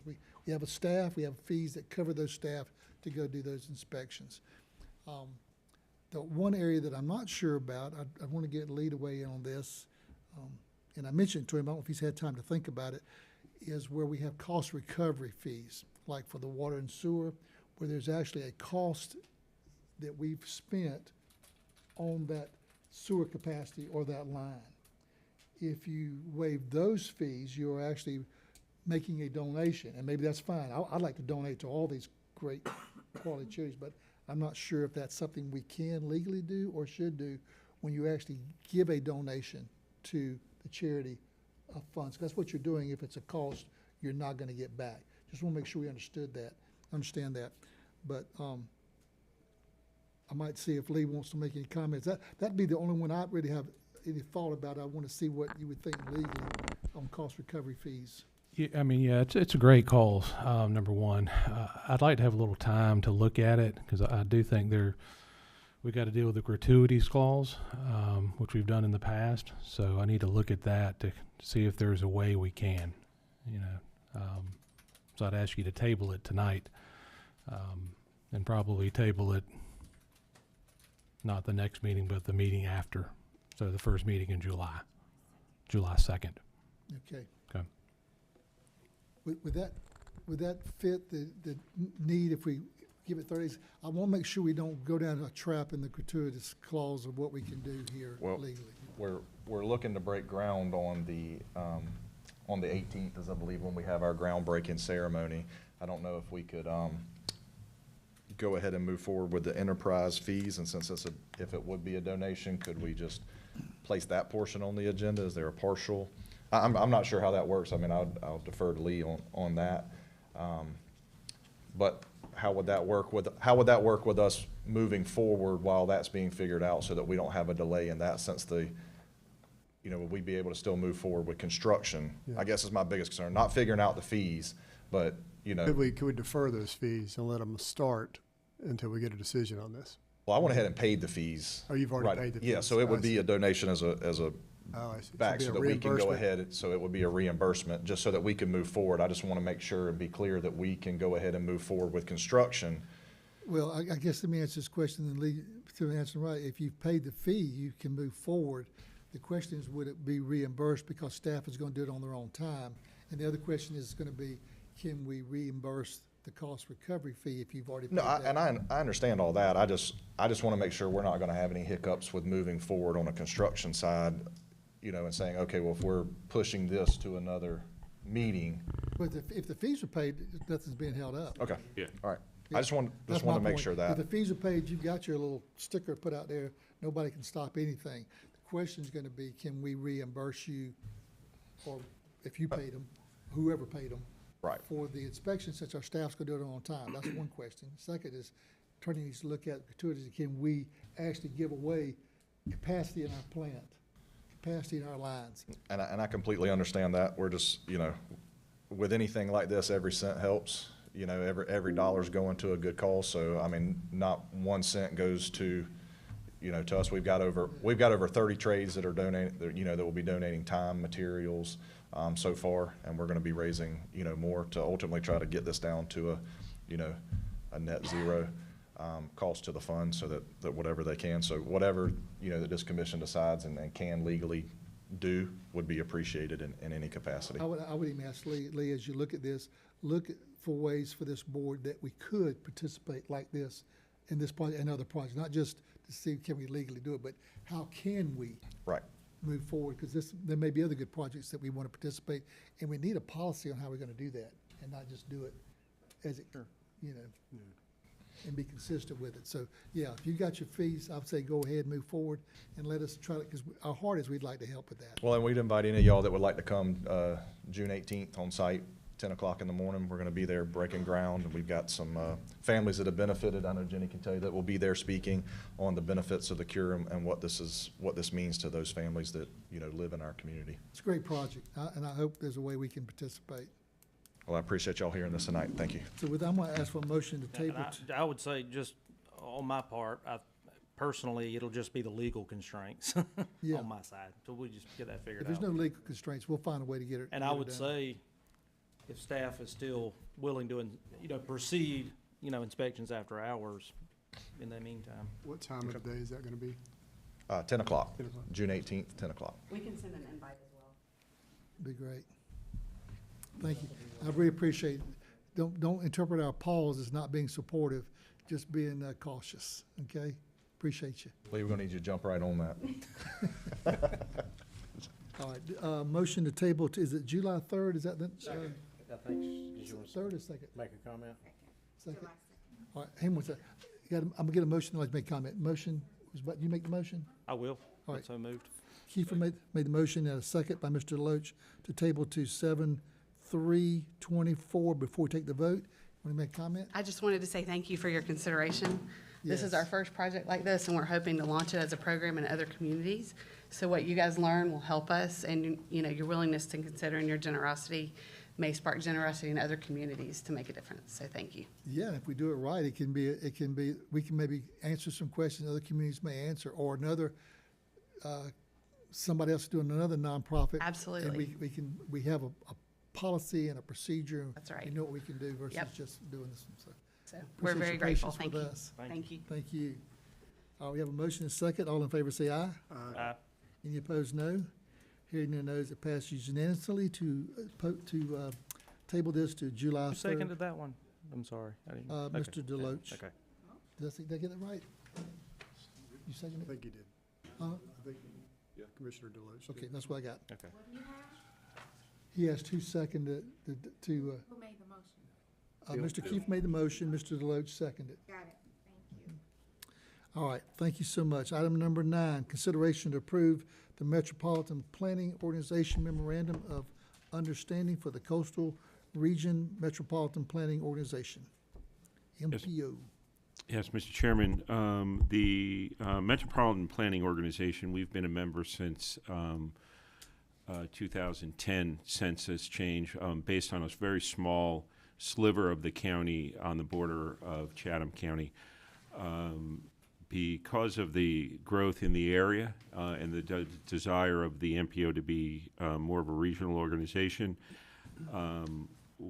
they have recommended expanding that border basically all the way to 119, and then it kind of cuts across where once you hit Springfield, pretty close, straight across to the Savannah River. So that puts all of Rincon, a portion of Springfield and Guyton in the MPO as well. We do pick up a seat on the board, so the county would have a total of 2 seats, and the county has agreed to fund the fees for the entire county as a whole. Rincon has already approved their MOU, and I believe we're just waiting on Springfield and Guyton once we approve ours. But the purpose of the MPO, the benefit of the MPO for the taxpayers is it vastly increases the likelihood of federal funding on transportation projects. Everything from major road projects to bicycle and pedestrian and safety routes as well. Staff is recommending alternative 1. Very good. Any questions, discussion, and motion for alternative 1? Make a motion for alternative 1. Second. Motion by Mr. Deloach, second Mr. Burdette for alternative 1. All in favor say aye. Aye. Any opposed, no. Hearing no noes, it passes unanimously. And last is item number 10, and I'll give some explanation of this after I read it. Consideration to approve an intergovernmental agreement by and between Effingham County Industrial Development Authority, Effingham County, Georgia, and Effingham County School District related to a distribution of payment in lieu of ad valorem taxes, pilot payments. Just so the board will be aware, it's the chairman of the board that's probably driving this more than staff or anyone else. This is something we've been talking about for a couple of years, and I'm not looking for a vote tonight, but I do want to get a document before you that we can start discussing and start putting some particulars to it. I had met probably almost 2 years ago with many of the board members from the IDA. Brant was there to discuss the pilots and who's holding them. And one thing was to encourage them at that time, let's don't do more pilots for warehousing. They don't need it. They're coming anyway. They want to be next to the ports, and they've graciously done that. We only have like 4 or 5 that have pilots. The rest are all being taxed, and that's one reason we can lower the millage rate for our constituents. And we've added a tax to those industrial districts on those warehousing to get additional funds to improve our infrastructure as well. But I talked to him about then that I felt like when you have a pilot, this has been the chairman's position, a payment in lieu of property taxes, you're taking taxes we would not get from that property that's needed for infrastructure, for our roads, for our water, for our sewer, and we need those resources. And so we need an agreement that because right now the way it is, the IDA, the Industrial Development Authority, which is a great board with great leadership, they could keep all those pilots. It's their revenues unless they decide to distribute them. We've challenged them, or at least I have as a chairman, that I'd like to have an agreement where those funds are distributed to the county and to the school to help with infrastructure and reducing our school costs. We give a payment in lieu of taxes, and we don't have those revenues for those infrastructures. Been trying to get this agreement for 2 years, not point it at ourselves or at the IDA or the school or anybody, just saying, as a chairman, I hadn't been able to get this across the finish line, and I'm determined to get it across the finish line. So we have a document for us. It is incomplete. Tim, you might share some things that you want to tweak with it.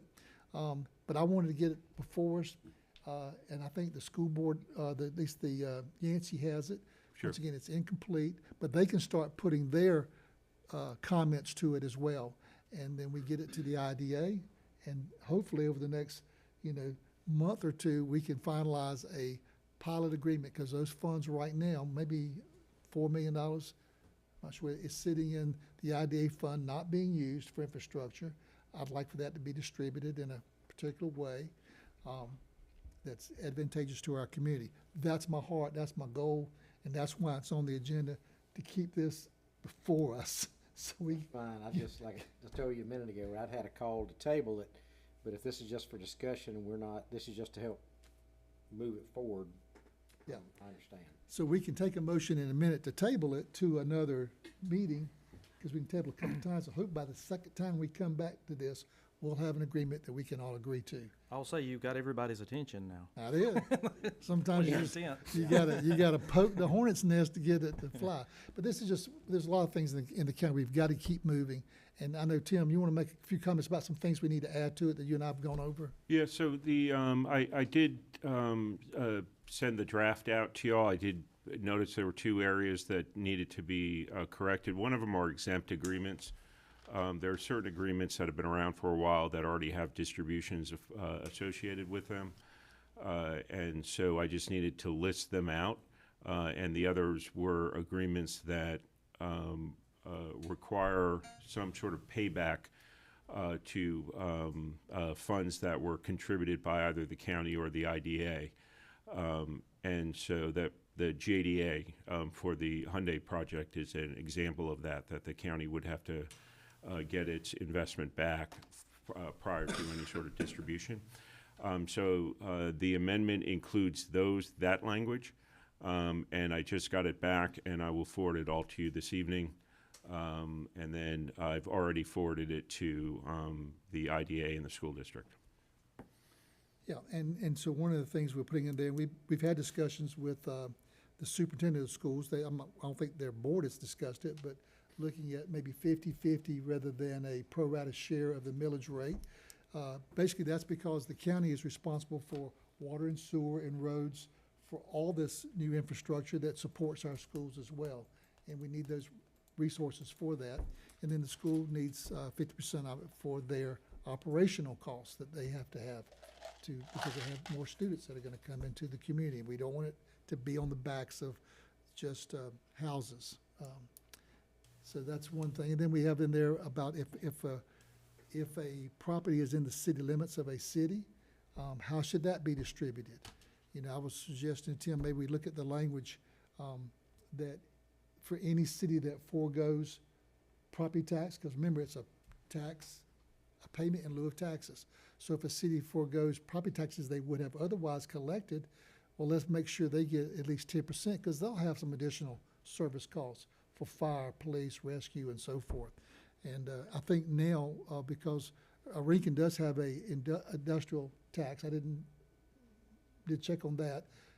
So they have a tax in that area. They're going to actually be foregoing taxes if the pilot is in place and they don't have opportunity to get some revenues. So we want to make sure we share this with our cities who are losing taxes as well. So if one comes to Springfield, they're losing taxes. We want to share something with them. So there was two distributions of this current proposal, 50-50, unless it's located inside the city limits, and then that city would participate at a level of 10%. Once again, the theory is the school's providing schools countywide. We're providing roads all over the county that's going to support that industry. So we, too, need the larger portion of that to meet infrastructure needs. But I've accomplished what I wanted, a discussion. There seems to be a lack of communication somehow, so how we get past whatever you've already discussed, because the conversation I had today, they were like drawing a blank, and they had a whole different idea of how they wanted to talk about the disbursement of funds. So I think the attorneys need to be talking as well as Yancey. No, I find if you leave attorneys out of the room, we get a lot more accomplished. Right, Lee? I don't know. But anyway, maybe this will get it going. Well, but I think a document that has some, what we think is fair, and then we can move from that position, but they can take it and say, well, we like this. But a document keeps it moving. And for 2 years, it hasn't moved very far, so. No, I'm good, I'm good. I mean, I agree. I just, it seems like, We want to work together with each of those entities for sure, and not run past anybody. But any other discussion tonight before I ask a motion to table? No, I do want to table it. I just don't want to overthink this either. Sometimes I think we are. Yeah, I in my agree with opinion. that. I mean, we have, I've looked at it, but then my mind, I keep going back to distributing based off of the pro rata share of the millage. That way, the tax is going back to those individual entities and the taxpayers they serve. Not saying I'm firm on that. That's just where my And that's my fine, thoughts that's are the way, going. yeah. And that's something that we could change on the agreement. But absent that in an agreement, Totally agree. yeah, they, Completely. it's voluntary. No, I think we need Yeah. to, Yeah. and that brings in another question. If there's an agreement, who is a party to the agreement? It would be, I guess, wherever the location is. If a city was involved, they would be a party to that agreement, right? Well, I just want to make sure we're square. I've asked that question, Tim, I don't know if they'd be a party to the agreement so much as it would be, the collecting agency is the IDA. Correct. So the way you can simply do it, if you were to do it pro rata, you base it simply as saying that that we are in agreement that the distribution goes to the tax commissioner, who will then distribute it on a pro rata basis. Yeah.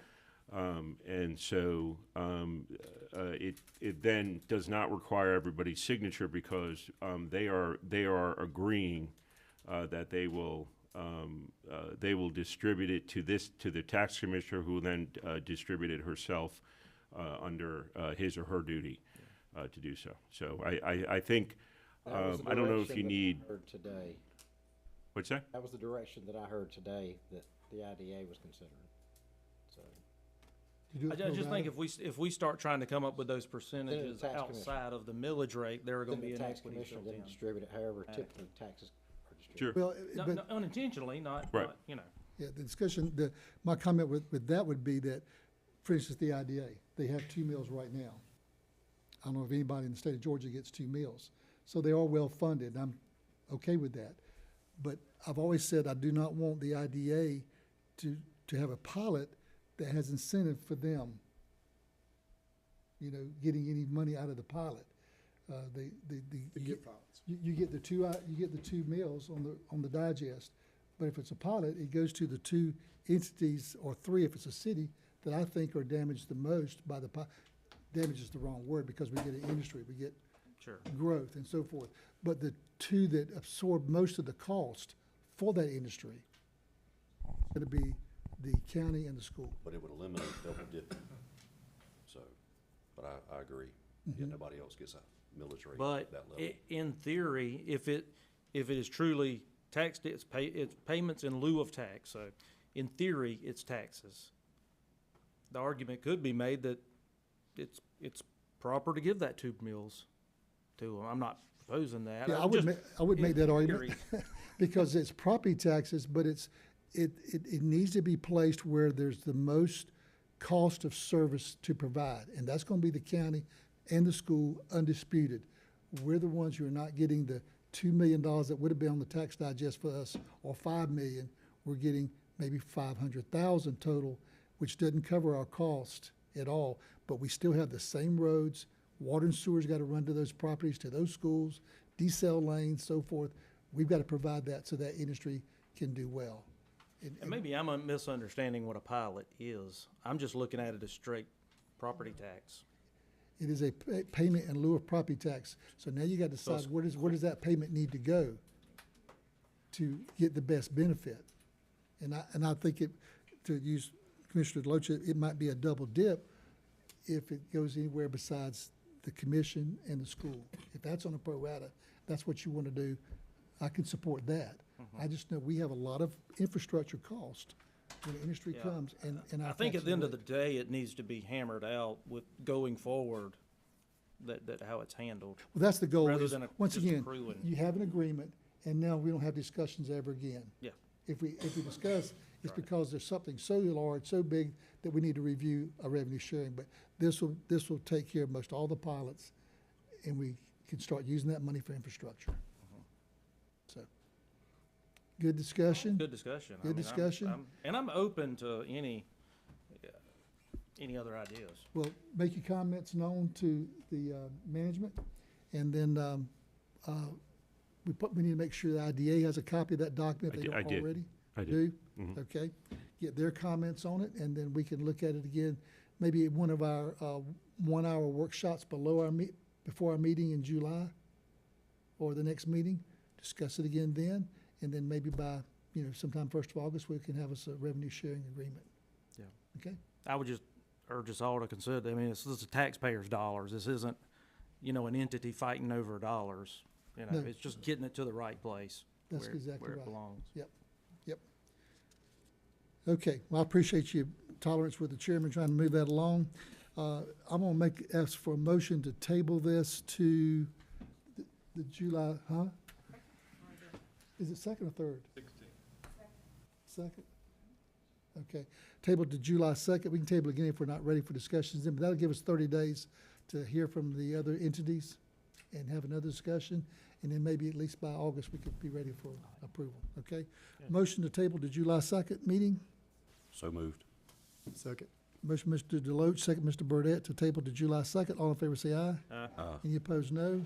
Hearing no no's, the table passes unanimously. All right, thank you so much. And that concludes the regular business. So we'll go to our reports from our commissioners, administrative staff, and I'm going to start with our administrative staff. Tim, we'll start with you, see if you have anything for us tonight. Yes, Mr. Chairman, I'll say on the notice to proceed has been given to the Hodgeville Road resurfacing and the turn lanes on that, so they're on the clock as of now. I think it's June. In about 10 days, we're going to have the kickoff meeting with regards to the recently approved T-SPLOST spring list. And we will hopefully we've submitted the application for the LMIG, which is what you all approved last meeting for those choice of roads. And then we will be coming up with a summer list of road projects related to T-SPLOST as well. We hope to be able to have all of those consolidated along with potential list of roads from the cities who can then join us in that bid package to get lower volume cost. And we hope to have that to you what looks more than likely sometime in August, just so we can get all the engineering and scope work done and the quantities for all those projects. So that'll be probably our largest road package to date. And that's all I have. No, that's it. Thank you. I'll come around to commissioners that may have some questions for you regarding that or anything else. Anything, staff over here? Madam Clerk? No, sir, I don't have anything. Okay. I do want to make sure everybody knows July 18th, we've invited City of Rankin for dinner like we had Springfield, to look at their needs and how we can support and encourage them and share with them what we're doing in their areas so we don't build two bridges that don't connect. And so we can continue to try to build these communication chains. So please put that on your calendar, July 18th.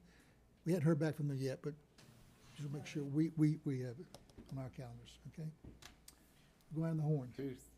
So you said the kickoff for Hodgeville. What about these other neighborhood roads that we've discussed? Well, that Hodgeville is actually on the clock. We've done the kickoff, and they're actually so meaning that they've been given the notice to proceed, and they've got to get it done. So they should be starting any day now. All these other roads. So all the other roads, Danielle. What was do you have the kickoff of meeting for CM Matthews? Oh, we had it. I'm sorry. Riga Farms. Do you know where the NTP on that is? I think, yeah, so we had the kickoff meeting with Matthews on the on the spring T-Splosh list. And I believe, I think it's, for some reason I'm thinking it's the Monday of either June 10th or 11th, whichever one of those is a Monday.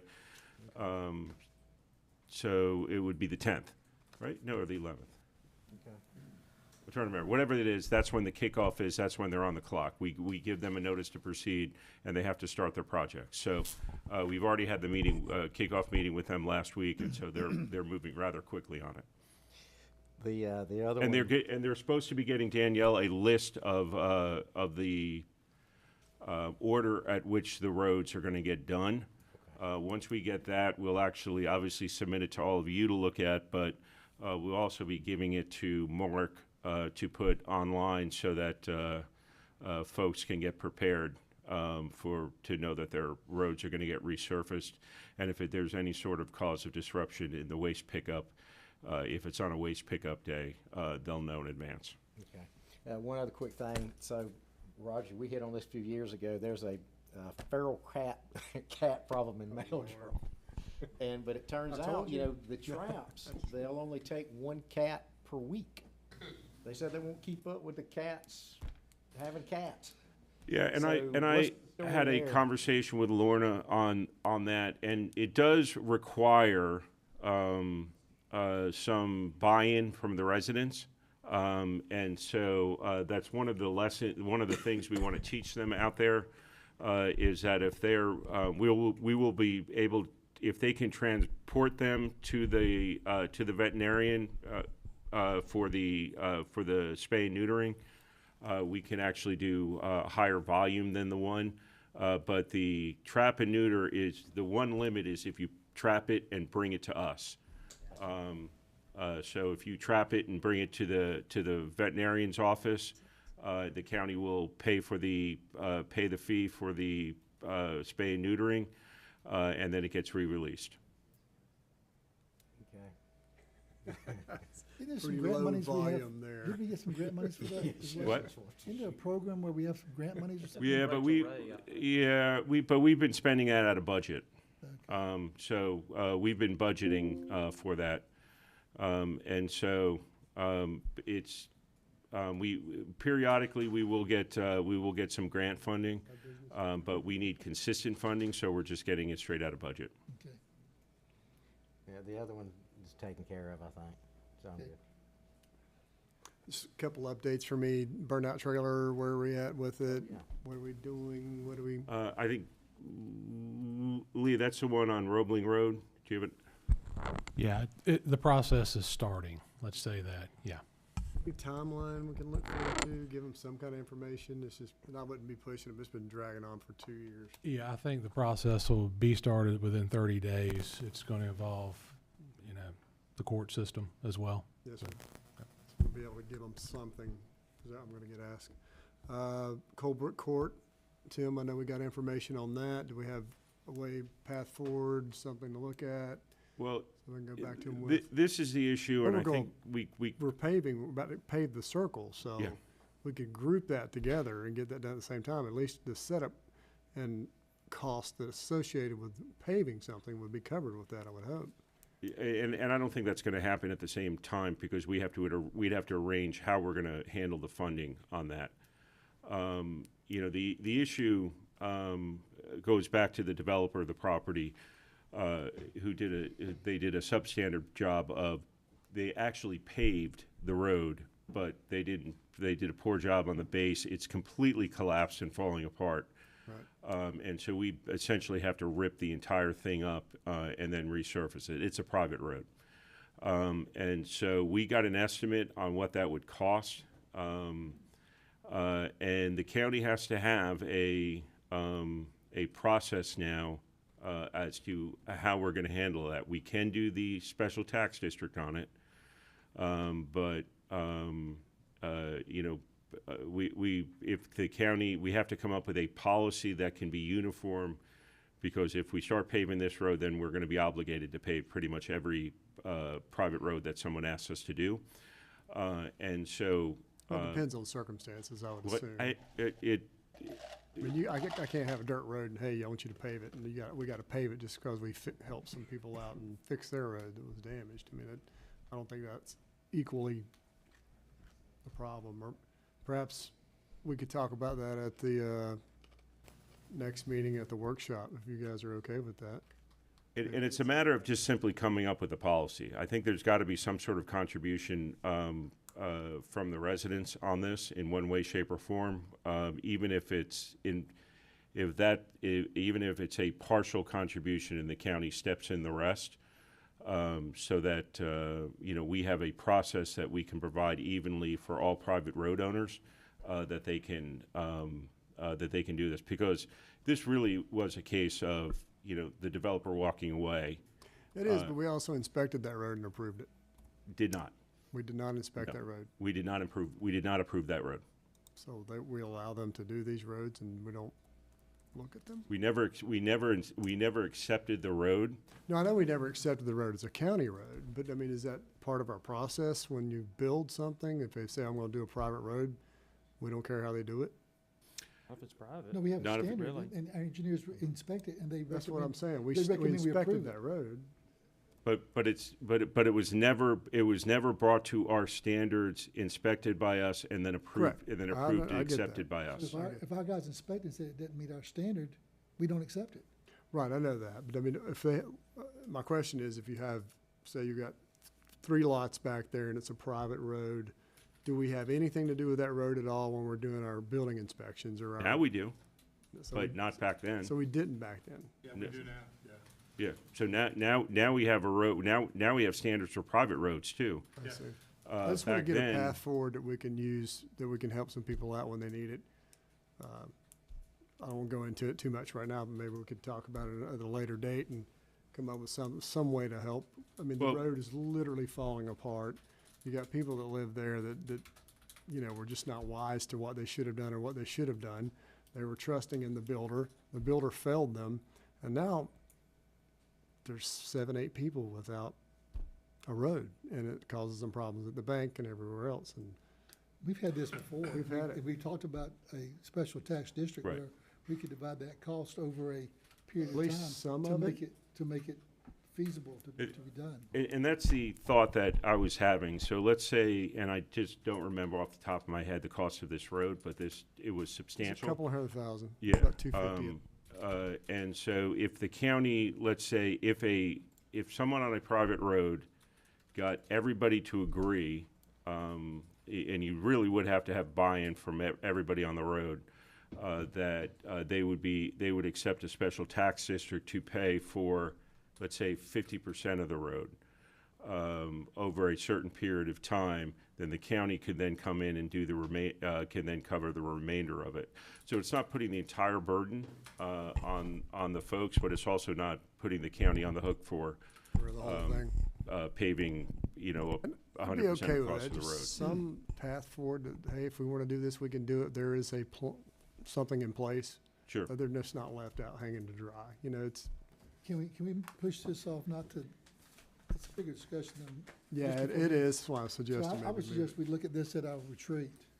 Well, we're in the process of creating language for this. Yeah. On how we put this in the ordinance, because there is an ordinance with regards to private roads that we just adjusted, but we wanted to put the language in there to address this issue here. Type of issue, yeah. Which is bringing it up, which when the residents do not have the funds up front to bring it up to standards, then what the mechanism is that the county can help. And so that's kind of where we are on it. If you have something before the August retreat that we could review, that'd be great. We can have a discussion. Oh, absolutely, yeah. But if not, by August, that's just a couple months away, we'll make No, sure. I would imagine in a couple of weeks, we will have language that you all really? can review. That would apply to this or apply to future ones? No, it would apply to this and any private roads in the future. Everybody would have the same opportunity that on a private road that Colbert Court would. Okay. A policy that'll provide equity. Yeah, it'd be a just- great way, at least something, Right.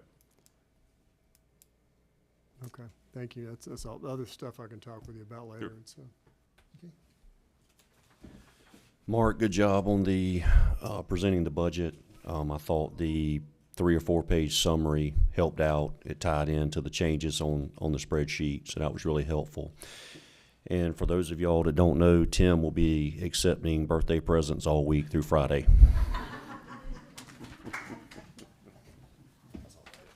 Q.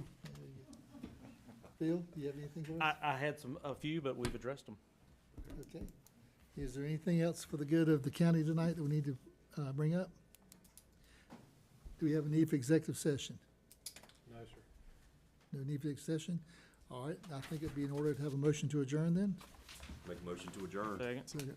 Motion, Mr. Deloach, second, Mr. Burdette, to adjourn this meeting. All in favor, say aye. Aye. Any opposed, no. Hearing no no's, we are in adjournment.